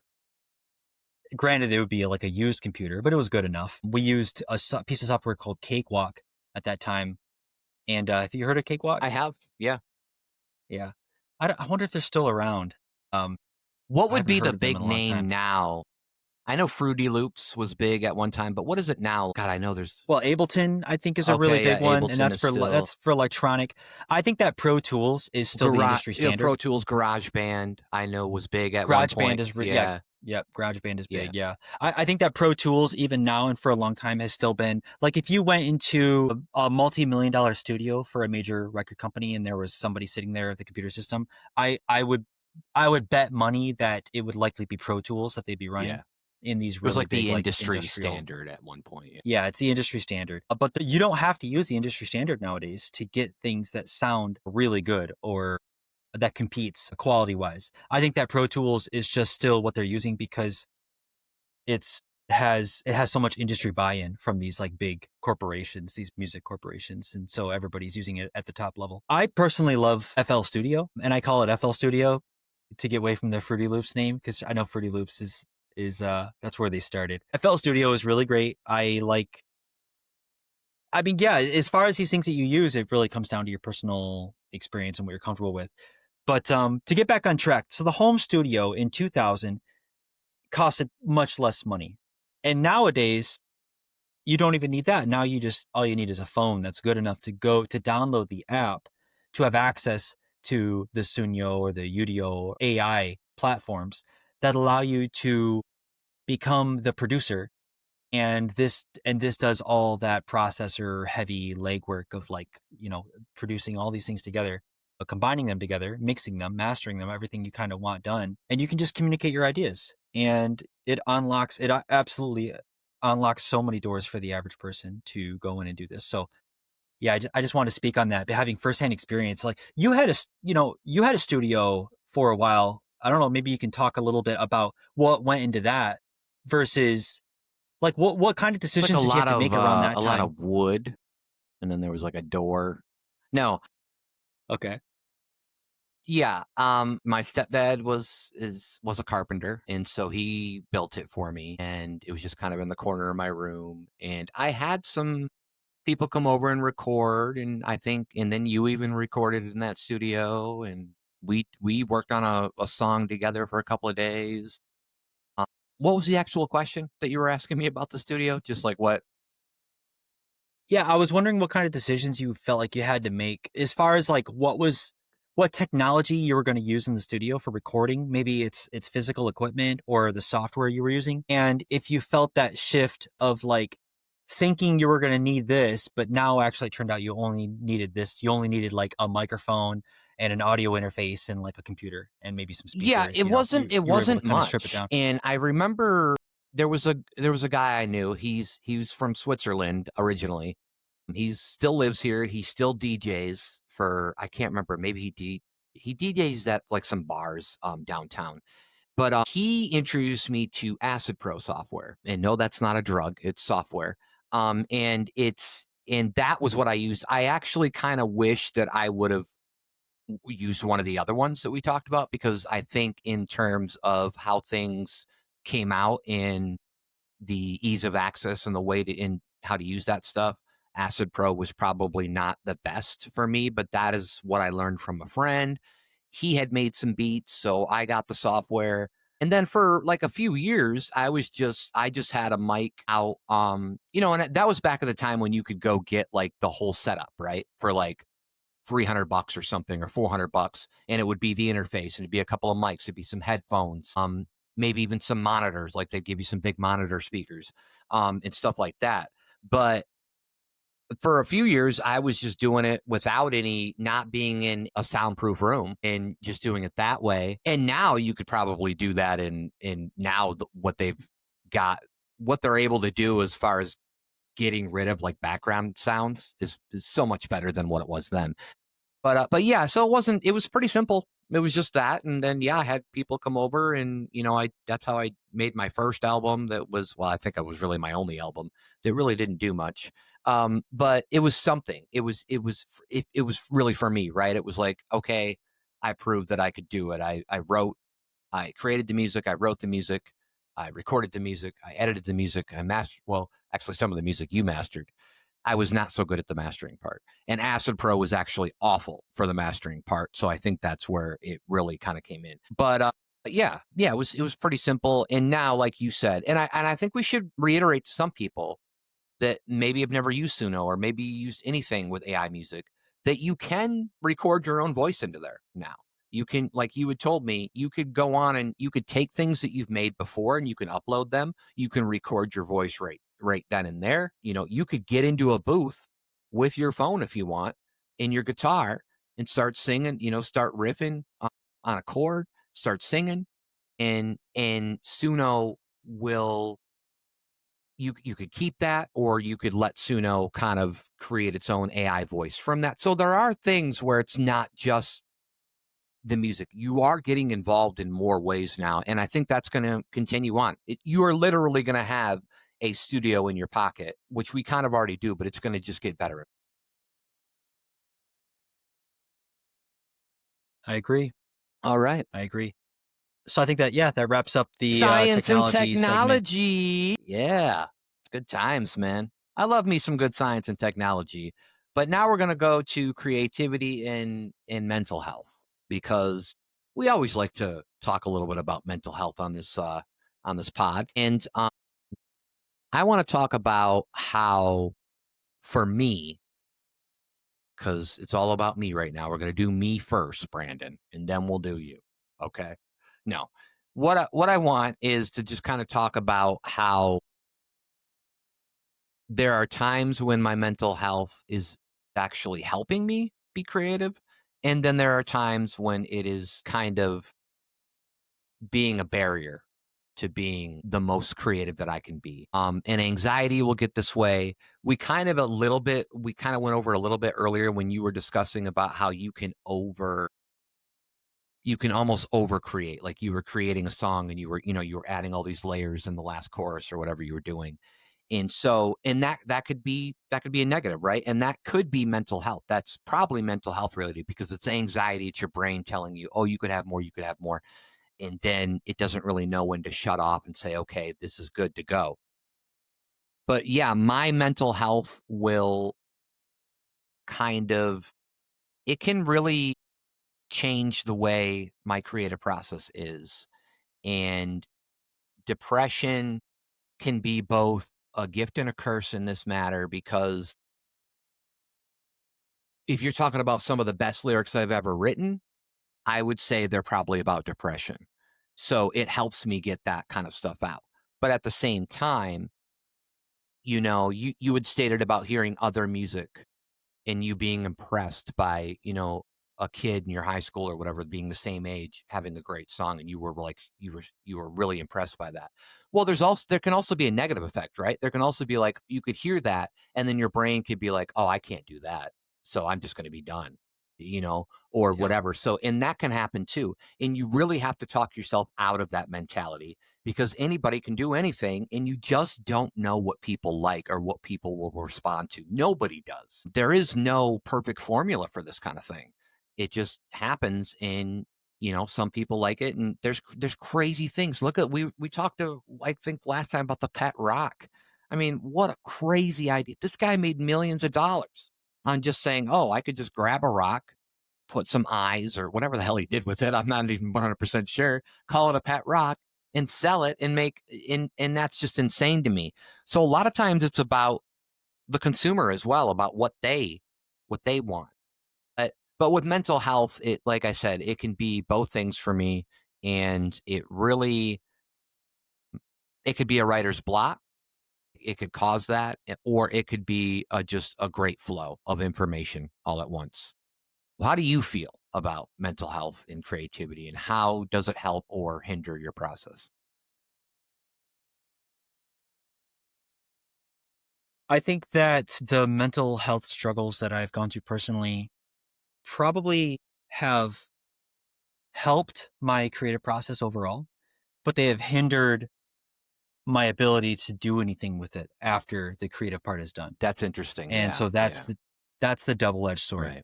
So if I'm depressed, I can write a great song, but if I'm depressed, I can't release a great song. I can't perform a great song. All those things I'm not really interested in doing.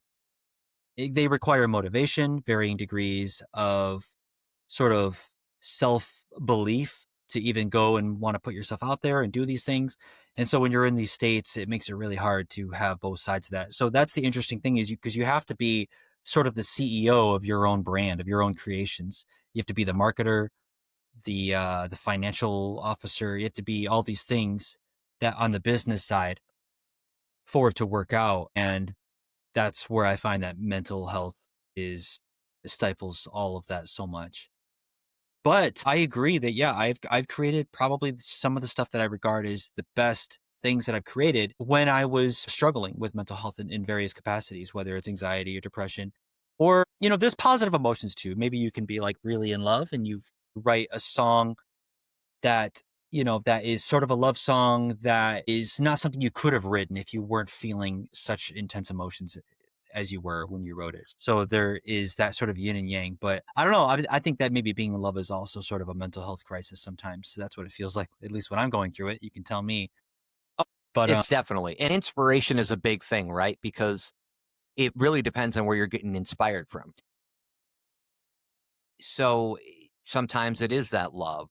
Sometimes it's depression, which is, I don't know if it's proper to call it inspiration, but I totally get and there's so much more you could talk about after creating something. And just because I get the point of not being motivated to put it out there or to perform it or to even think that anybody else would like it. You could sit there and love it and you could still be like, "Oh, but nobody else will." Right? Like that's the yeah, mindset that you can get under like some mental health things. And, do you feel like you're a tortured artist at all? I would hesitate to put that label on myself. Right. I would hesitate to do that. Am I a tortured artist? I don't know. I don't know. What do you think? I mean, how do you see yourself? It's really tough because like I said, I don't think I've ever like taken that phrase tortured artist and like looked up like what the exact supposed meaning of it is or whatever. So to me it's like I don't know. I don't know when it's true. I don't know when it's a myth for these people to say, tortured artists and things like that. It I think if I were to define it in some way, I would define it like a Kurt Cobain. I would almost define it as somebody who's already known and big, and they either can't handle it or they're letting their mental health take over, like, they're letting their depression or their anxiety and I can't speak for what happened to Kurt Cobain, but that kinda sounds like that's what happened, right? Like, he let those thoughts get into him, and even though Nirvana was the biggest thing in the early '90s, there was still something that to him that wasn't enough. And I'm gonna stray away from music for a minute, and I'm gonna talk about Chris Farley. You know who Chris Farley is, right? There's a lot of people who are Yeah. younger who might not know, but I think he's still popular enough to where people, even the younger generation, kind of knows from YouTube clips and stuff.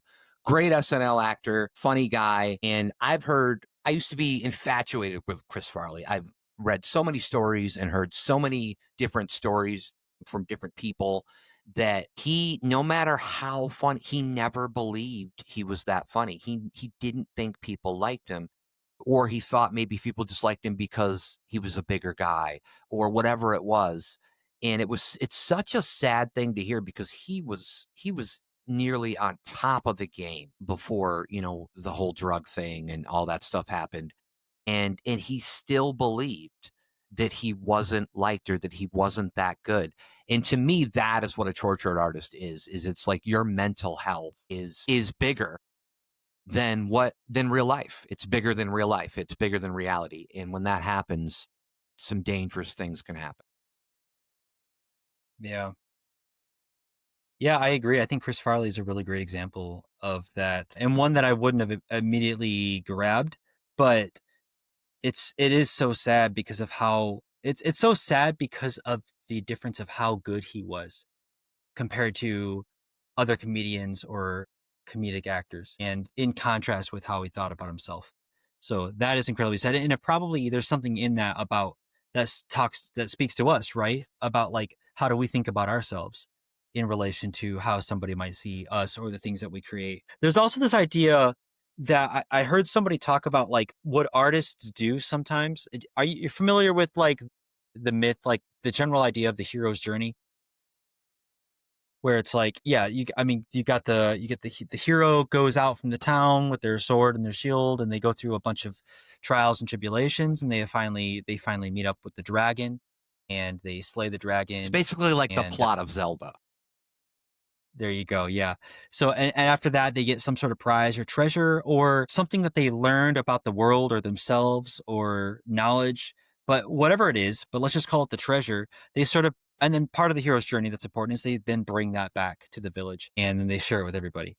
And I've heard that artists, and maybe this is especially true for tortured artists, but there's something about true creativity where at the highest levels, it is a bit like a hero's journey. It's like somebody diving into the depths of the human condition to the levels that other people are too afraid to go, and they go there with their sword and their shield, and they're slaying those dragons, and then that treasure is the melody, the lyrics, or the painting, or the actor, or whatever they found that is a new piece of information or a new bit of light that they were able to shed on a subject, and they bring that back, and that's the gift to the village, is that like the song, that's the gift. This is the treasure. This is what I found after slaying the dragon. And I wonder if just the process of doing that, I think the hero's journey is supposed to make you stronger, but it's also full of things that are scary.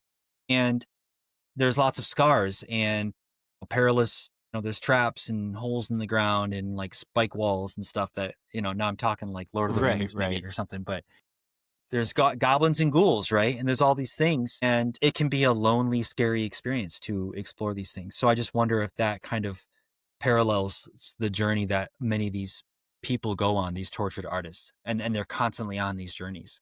And they're exploring the darkest parts of the human condition to do this. And it makes great art, but it's doesn't always. What would you say about the effect it has on the mental condition? Do you think it's obviously not always good, or is it always Well, good? that is the That's the question, right? question. Like, does it make the art better, or does it make the suffering just bearable? Like, would Chris Farley have felt that way if he just was a regular person instead of being this big time comedy star? Would Kurt Cobain did actually being in the band prolong Kurt Cobain's life? Did he feel that way before would it have been the same thing, or did it cause that? And you just don't really know, right? Like I mean, you could probably have experts talk about it all day, but I don't think anybody really knows. And it's just those people, like you said, they dig deep. And I would like to say that in most cases, whatever they're doing, whether it's comedy or it's music or whatever it is, that it is helping them. It is helping them cope. But still, there's a point where mental health becomes too much. And with Chris Farley, that may have been more with drugs. Maybe drugs were becoming more and more of a part, which definitely did not help the mental health part. I don't know about Kurt Cobain. I don't know how many drugs or if he did a lot of drugs. Obviously, he shot himself, so that was a little different scenario. So yeah, you could get into all of that, but it's really hard to tell whether it really hinders, like, or whether being in that situation helps you in the moment, or because I really it's probably both. It's a tug and pull, I think. And I'm not talking about, the guy down the street, that you have to tug and pull just to get a can of soup. But sorry, I live It's a in very specific I live in a scenario. weird area. I am the guy Yeah. down the What kind of street. soup I is am the it? guy. Anyways, Shoot. Okay. soup for sale, soup for Talking like sale. Progresso, Yeah. Oh, like definitely. I'm Campbell's. not gonna get the cheap shit. Oh, Yeah, it's okay. not gonna be the Yeah. cheap shit. No. Not condensed. Okay. Yeah. Yeah, the chunky. Only the chunky too. Yeah, it's gotta be the chunky. No adding water involved. But yeah, Yeah. Do you make quick sidebar? Do you make your ramen soupy? I don't eat ramen. You've never had ramen though? Maybe had it like maybe 2, 3 times in my whole entire life. Oh Yeah, I'm wow. not a big ramen You're guy. above. You're above the ramen. Yeah, I'm better than the ramen people. No, no, You look I down never on it. liked it. It was always like a college thing, right? That's like what they always talk about. And I know that if you eat it every day, it's super bad for you. Like the amount of sodium and stuff in there is like way bad. But also the amount of Yeah. sodium makes it good for like Yeah. 2,000 years. Like that shit would still you could still make it like 2,000 years from now and probably be fine. But I think it's Yeah. Well, I saw a post on Twitter X where a guy was like talking about how he makes his ramen without water and who all does that. And I was just thinking like I actually like my ramen without water too, but the package doesn't have any directions for it. Just the directions are just for making it soupy. right. And so I thought it was interesting, but that surprises me that Thought you like don't partake in you're ramen. just putting it. What I would do is I would get some marshmallows and I would just make that stuff up like a Rice Krispie treat. So it's like a ramen, Oh, a ramen. the candied ramen. Yeah, Yeah. a ramen bar. I think it'd be great. I think it's a good time to Okay. check in with our fake sponsors. And this episode of our podcast is fake sponsored by Crap PPP. Need help with your science project? Too bad. Here's a meme instead. Want to know who won the American Revolutionary War? We do too. Crap PPP, the world's first artificial unintelligence app. Don't ask us, we don't know. We are also fake sponsored by Big Ball of Butter. Whether you're looking to play a weird game of dodgeball or grow a third love handle, Big Ball of Butter has you covered. Big Ball of Butter is not recommended. This episode of our podcast is also fake sponsored by Books. We still exist. You ever heard of a book, Brandon?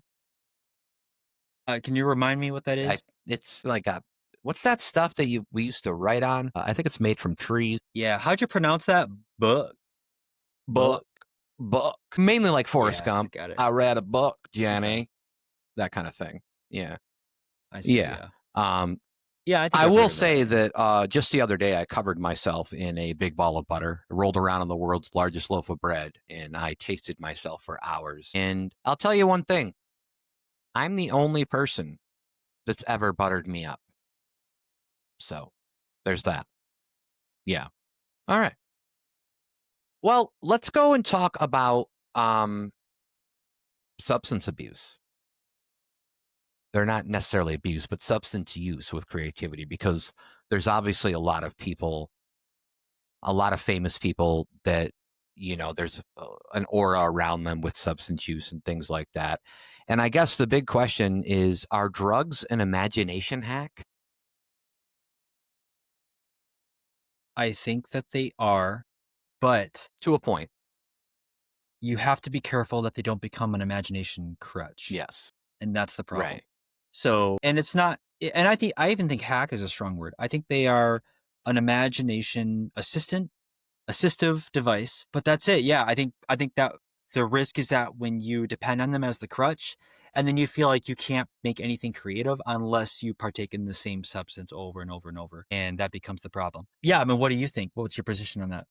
It probably depend on the substance. I think most substances will kind of open up your mind in a different way. And there's definitely, I think we talked at one point about the whole LSD thing with the Beatles and how their music kind of got different after that. And so there's definitely some stuff there. And you think about a song like Bohemian Rhapsody, and you're like, you wanna talk about, when you were talking about adding all that stuff onto the chorus at the end, you wanna talk about, like, Freddie Mercury or Queen or whoever, whoever was, if it was Freddie or if it was all of them or whatever, they were literally making this big epic song. And honestly, I think that if you go that far with it, most of the time, it's not gonna turn out like Bohemian Rhapsody. But in this case, it worked out. Now, I don't know what drugs they were on or if they were even on drugs, so I don't want to speculate. My imagination is that they probably were on drugs. I think most artists are on something. And, you could even get picky about drug, because it's like, okay, well, most people are on drugs, right? Like if you're drinking caffeine or, you know, I mean, everybody does a drug specifically, depending on how really you want to define drug. But it's mainly weed for me. I don't drink alcohol. I could see one person I'm thinking of is Amy Winehouse. And I don't know, obviously, she had a huge song called Rehab. And it's kind of ironic when you look at that song now, because, you remember the kind of the hook of that song. They want me to go to rehab, but I said, no, no, no, or something like that. And then obviously she passes away a few years later or whatever from from alcohol poisoning. And she had a Yeah. big problem. Was alcohol making her music better? I have no clue. Weed for me, it does and it doesn't, because I think there's a limit. I think you have to find that limit, because obviously you can't be too intoxicated on anything, because then you're just not going to get anything. Or you're going to get that illusion, right? That illusion, like, where everything's Yeah. great. And then you read it like sober and you're like, oh, what the fuck is this shit? This isn't right. Yeah, I've had that before. I read an article just the other day about weed and creativity where they said there was a positive correlation between lower doses of weed and higher creative output, and then there is a certain point where you go too far, and then Motivation because becomes it a has problem. Yeah. When you go too yeah far on any drug, motivation. I think motivation, except for maybe cocaine. I've never done cocaine, but I've heard people in their stories and they're just like, oh, it's the greatest thing ever. And I'm like, well, I don't want my heart to explode. So I'm good with that. But I guess you just got to find the right weed, cocaine, alcohol right, cocktail, and right. that's probably just Yeah. the magic pill. Yeah. whatever they would call that. Yeah, the study said like weed was associated with a being able to more easily connect two ideas that are far apart. Because it's making you access disparate sorts of all these different like ideas, and so that is a big point of creativity, Right. which we talked about And I earlier. could see where LSD or acid or something that's gonna make you maybe hallucinate or something like that, that is opening up a different part of your brain somewhere, whether it's a creative cortex or whatever, I don't know. Yeah. But I could see where those might come into play. But I don't, I don't know. I don't after you're done and you look at whatever you've created, is it gonna be I feel like it's gonna be a 50-50 where sometimes it's gonna be really great and sometimes you're gonna be like, well, what is this? So I don't know. Yeah. I feel like the only two things I can endorse actually are probably a little bit of weed use if you're trying to enhance the creative Right. process. And I would agree, and this is for me personally, but I maybe a little bit I would not be able to go overboard with it. I'm not a big weed user, although I do partake from time to time. And then alcohol, I wouldn't use at all during the creative process. I don't know. It's more of like a part to celebrate what you've created. Yeah, I think I can see relying on a little bit of alcohol to kickstart a performance because there's a lot of anxiety and nerves and you want to feel a little bit more uninhibited. So a little bit of alcohol, maybe a shot of something before you go on stage. Sure, why not? If you're a singer, you want to be careful and protect your throat as best you can, but you could probably get away with something. I remember my mother telling me that she would often do that before going on Probably for stage. She nerves, would take right? a Just to kind of calm the nerves yeah, for down. Yeah. nerves, stage fright. And I get plenty of stage fright. Right. So a little bit of alcohol, not so much that you're sloshed and forgetting everything, but a little bit to grease the wheels, make you feel a little bit more uninhibited and loose. Maybe a little bit of weed during creation. I can't speak on psychedelics, having no experience myself. Obviously, it was a huge influence in, like you said, the later Beatles stuff. Different people have polarizing opinions on what era of the Beatles was the better stuff. I think that the earlier Beatles stuff tends to be better in terms of like now this is gonna sound bad. I'm gonna say marketability, but there is something to it where it's nicely, tightly packaged and it's earwormy and it's the everything's just kind of tight and there's a quality about it. I mean, what would you describe as the difference between like the early Beatles stuff, the later ones? And this highlights maybe what the effect that like psychedelics has on music in general too. I don't okay. So I don't want to get a bunch of the Beatles fans mad at me. No, what are you gonna First of all, I say? like the Beatles. I'm just saying I'm not in tune with them enough. I know that this happened, but I'm not in tune to know what music was before and what music was after. So if you could tell me that, I do know a Okay. lot of their music. I just don't know when this occurred.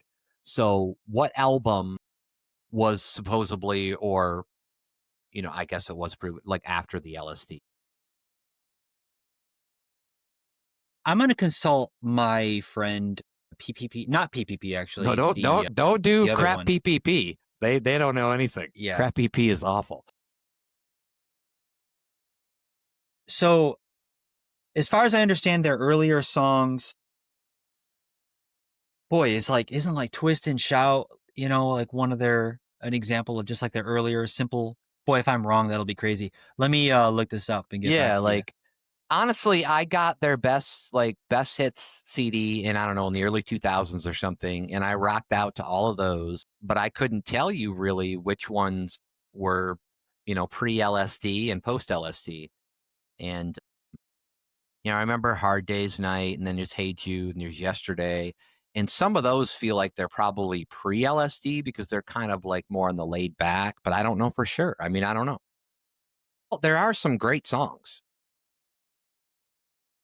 from the Beatles, and Love Me Do. Yeah. Yeah.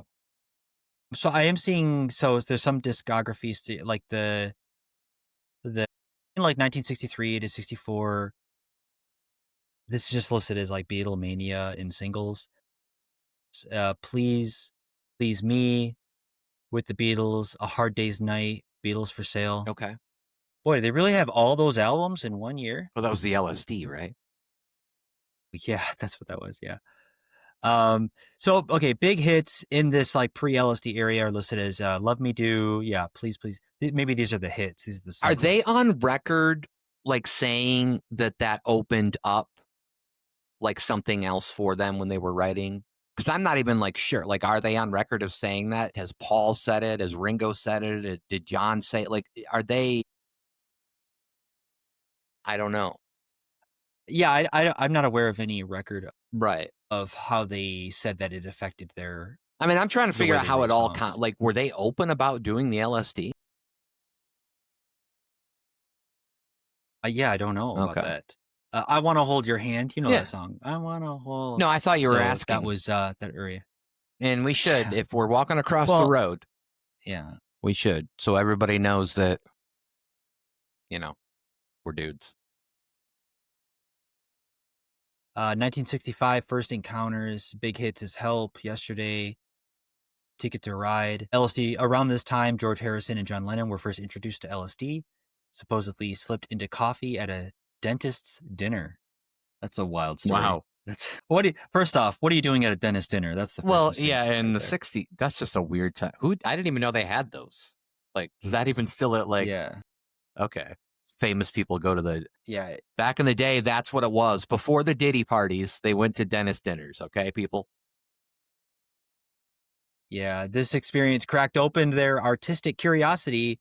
The change isn't yet heard in the Help record, but the inward searching of Yesterday hints at new depth. Okay. So that's interesting. 65 to 66, Psychedelic Awakening. They had an album, Rubber Soul, in late 65. Big hits are Norwegian Wood, In My Life, Nowhere Man. I'm doing a really bad job of remembering any of these hits, I by the don't way, and I'm remember, sure so you. that's what I'm wondering because it seems like most of their hits that most people would know. I mean, I'm sure you've got more to list Yeah, there, but for so far, it's going to be pre-LSD. yeah. So yeah, their LSD influence was pretty early because this goes on, 67, the peak of LSD influence. We get big hits like Lucy in the Sky with Diamonds, Okay. with a little help from my friends. Okay. I mean, that's an obvious one, I think, the way that lyric plays out, and a day in the life. So the album is practically synonymous with LSD culture, from Lucy in the Sky with Diamonds, often misread as an LSD acronym. LSD, Lucy, Sky, Diamonds. That's interesting. Yeah, though John Lennon has denied that. So, and some singles of that year were Strawberry Fields, Forever, Penny Lane, All You Need Is Love. All You Need Is Love is a really great Okay. song. So yeah. So now I'm starting to hear more that I remember. Now I'm going to go on record and say that maybe LSD influence did improve. Right. Maybe it did improve their musicianship overall, because some of those songs were, they were more emotionally laced, and those It's a early good ones were, term for it. yeah, more dry, straightforward kind of just Yeah. hits. So that's interesting. Yeah. I mean, definitely drugs can open up some things and obviously we don't want to go out we don't want to be responsible for people going out there and just doing drugs because they think they're going to like be like these great creative people out of it.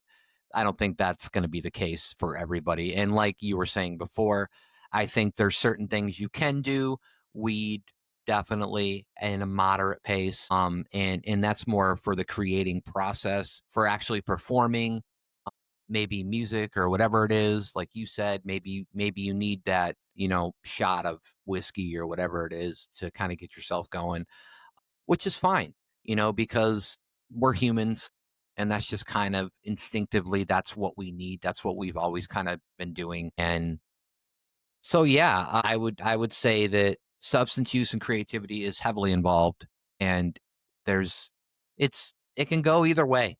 And really it's just about balancing. And if you're into the harsh stuff, like Chris Farley or John Belushi or some of these people that died from doing those drugs, then obviously that's definitely more of a problem. But in their sense, I think a lot of that, especially with Chris Farley, was he didn't want to be in reality because his reality in his mind was actually worse than what his reality actually presented. So it's very, very different. But yeah, I mean, do you have anything else to say about substance use and how it involves with creativity or any of that kind of thing?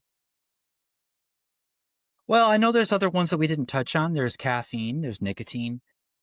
These um are assistive in different ways in terms of your energy levels, or I don't know if caffeine or well, we used to drink Red Bulls before going on stage, my old band. Right. Looking back now, I can see that that was a bad idea because it basically is just a recipe for standing on stage and having your heart beating 200 beats a minute and also like feeling like you have to diarrhea at any moment. So Yeah. that was probably Probably not the not a good smartest. Yeah. choice. Yeah, I think something like a Xanax would have been much better for me at that Oh, point in that's time. that's But that's we haven't really touched much on prescription drugs. So that's right. Yeah, so yeah, and I've never taken Xanax. I've never taken anything for anxiety. There's part of the reason is because my anxiety makes me freak out about taking something for anxiety. So catch that 22 guys. But that happens a yeah, lot. But I've heard people who've taken it.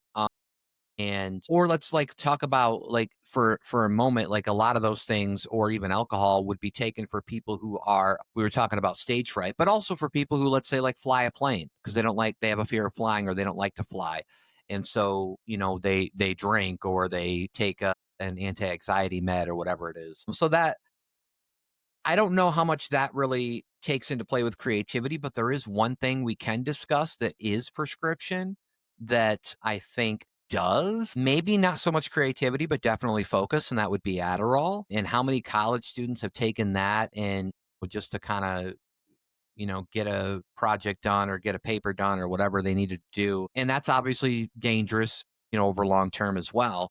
But yeah, I would say that that would probably help with creativity or at least with focus. And if in the more focus you can get, I think the better you're going to be creativity, with your creativity. yeah. I agree. Yeah, I wonder how much Adderall stifles create. I wonder how much it like it's at the expense of creativity for you to have a laser focused type of drive on whatever you're focused on. Uh, or maybe it's good for creativity. I don't know.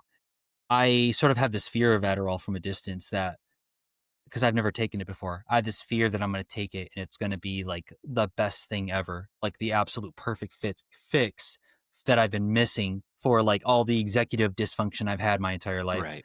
And now I'm going to have this realization that I have to take Adderall for the rest You're of my going to be life, or addicted I to have to live Adderall. in Right. this, Yeah. Like, or I'm going to be in this darkness fog that I've been living in, right.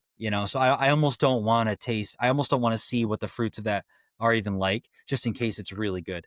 So I have that I fear. agree with you. Like there is definitely been things that I've been scared for, like in that aspect. It's both ways though. I'm also scared that it's going to be awful for me in some way, but Yeah.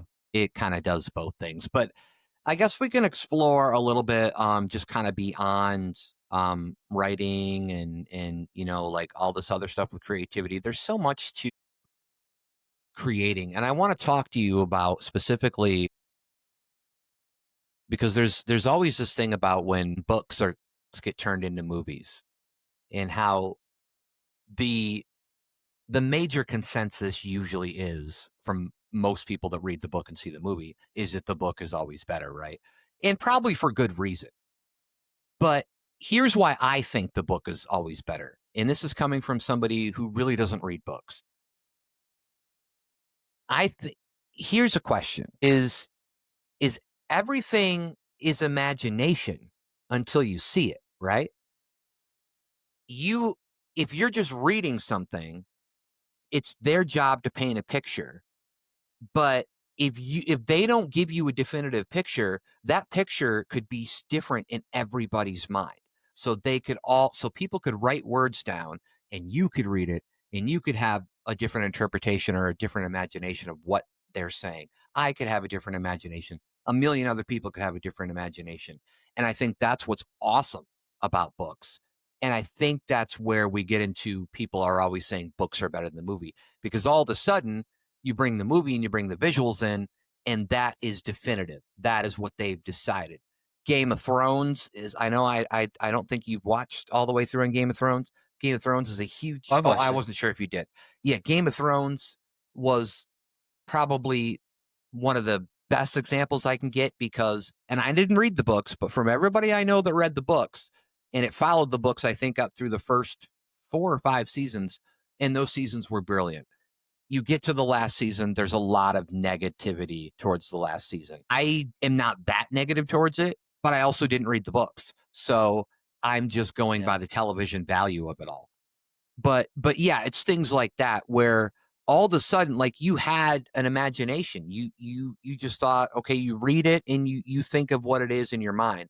But now when it becomes a movie, it's definitive. They've decided what it is. That's what it is. And I think that's where people are like, oh, wait, that's not what I imagined at all. So what are your thoughts on that? Well, first off, my thoughts are that the last season of Game of Thrones was really Yeah. sad.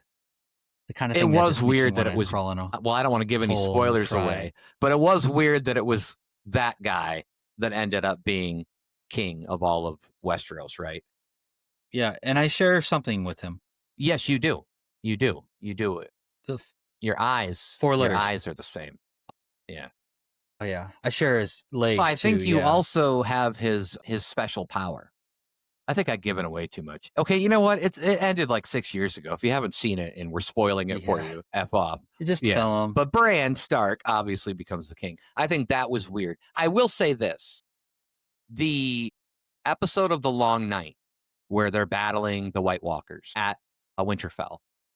That was probably, I think, maybe an hour and 20 minutes long, but it was probably the best television that I've ever watched with, like, as far as like a battle scene, because it was continuous and it was nonstop and it was television. You don't even get that in movies most of the Yeah, time. You don't get like an hour-long battle in a movie. If you did, that would be, I don't know. I don't know if we'd like it or we wouldn't like it. But at least in this yeah. aspect, it was building up to that for 7 seasons. And you're finally, That's controversial. Yeah, that's controversial because a lot of people had the opinion. I think that I'm leaning more in your direction than what I've heard in terms of some of the more negative opinions. But I have heard that one of the popular criticisms are that the episode was just way too dark and people were right. complaining that Yeah. they couldn't see Yeah. anything. I didn't have that problem as much. Maybe There it's is a because lot of I like to criticisms watch in that. everything. Like they're trying to figure out how Yeah. Arya jumped like 50 feet in the air over everybody without anybody noticing. Like there's a lot of shit like that where I'm like, yeah, I get that. Yeah. But it is television, right? And you got to kind of take, It's television. Yeah. you know, Yeah, but I was really disappointed. I was disappointed at how the entire show ended. Actually, it disappointed me so much that, put it this way, that was my favorite show of all time, my favorite series. And after watching the final season, I don't even recommend it for people to watch. I rarely talk about it, and when I do talk about it, it's in terms of the letdown that I feel like I had. right. And and it's crazy to have a show that for 7 season you can be like, you guys got to watch this show. You got to watch the show if you haven't seen it.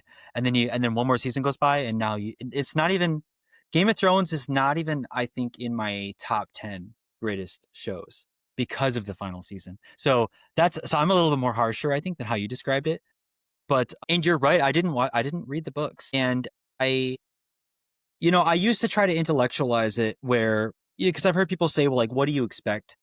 What did you expect for her? Like, how do these things turn out? We were given these little seeds that people were going to turn out certain ways.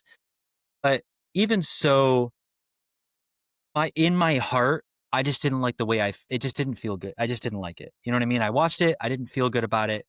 And sometimes you just feel good or you don't. And it was just one of those things where I didn't. And I think and there's tons of Do people out you, there who not to also get, didn't. I don't want to get like on a big long Game of Thrones segment here because I feel like we could do a whole episode Yeah. of that. But Yeah, we could.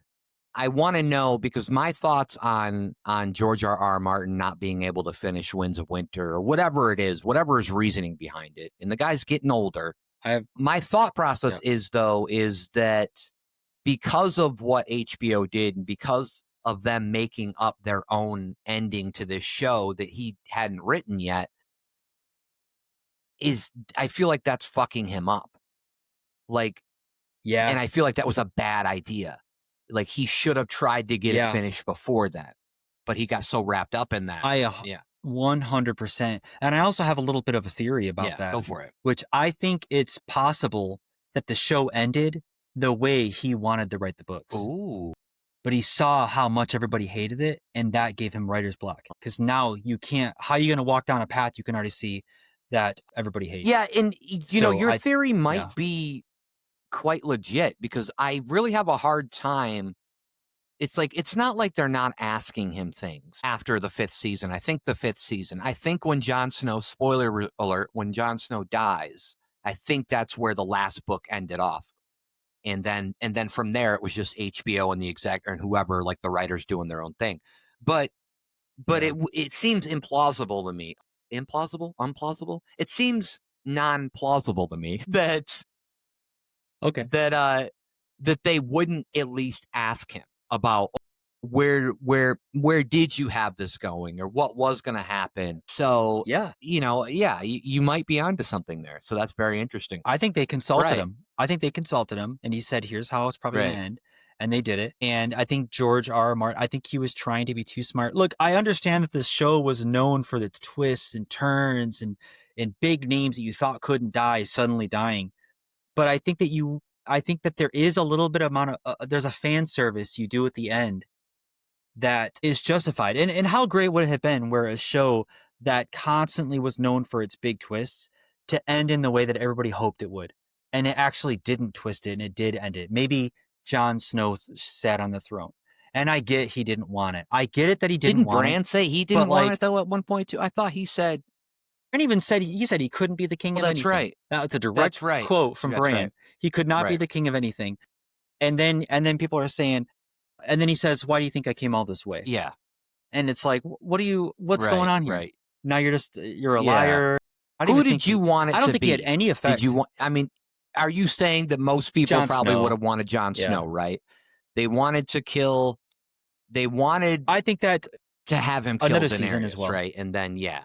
Yeah, yeah. I think another season because Daenerys, it felt really rushed how her turn did. Yeah. It didn't feel Right. natural. So spread that out, make it more natural, make it so that still has to happen. That's Right. fine. Let Jon Snow sit on the throne. He doesn't want it. I get it, but he is the ruler anyway, and that is the bittersweet Right. ending. That is the bittersweet ending that George R. R. Martin gets to have as that little thing where it's like, you know, and also it's like we don't know if he's gonna do it or not. But I think he should have sat. And if he didn't, even with the ending we got, it would have been a little bit better if somebody like who's the Tyrion, right? If somebody like Tyrion had sat on the throne, Yeah. I think that would have been more interesting to Yeah. me. Than the ending we got just felt like it was an attempt at trying to be too clever with the twists. And they said, and I think that there were because the internet is full of fan theories about what was going to happen. And I think they tried too hard to come up with their own theory that nobody had come up with yet. And I think that was one of the downfalls as well, because it was like they wanted to be too original. We talked about being original. I think they tried to be too original with the ending, and that screwed them up. So, Well, this kind of brings into the yeah, point of what we were referring to earlier, and that's it. Like we can say this about Seinfeld too. The last episode of Seinfeld, I didn't really have a problem with. But because of how hyped it was, and there was a lot of negative energy around that too, a lot of people didn't like how it ended. But think about the pressures. You've created this great show, and even Game of Thrones was like that too. And then all of a sudden, you've got all these people. And now, how is that stifling your creativity? Because all of a sudden, you've got millions and millions of people waiting for this. And you're like, oh, and that probably puts the weight on you. And you're just like, wow. And that probably does hurt your creativity if you can't handle that kind of pressure. And I think Seinfeld, yeah, I think the way people said that, I think that the end of that show has actually gotten more praise the longer it's been since it ended. Like when it first ended in 98, people were like, oh, that was awful. That was awful. But as it's gone on, people are kind of like, okay, well, I mean, what really more could they have done? They wanted an episode about nothing again to end it all.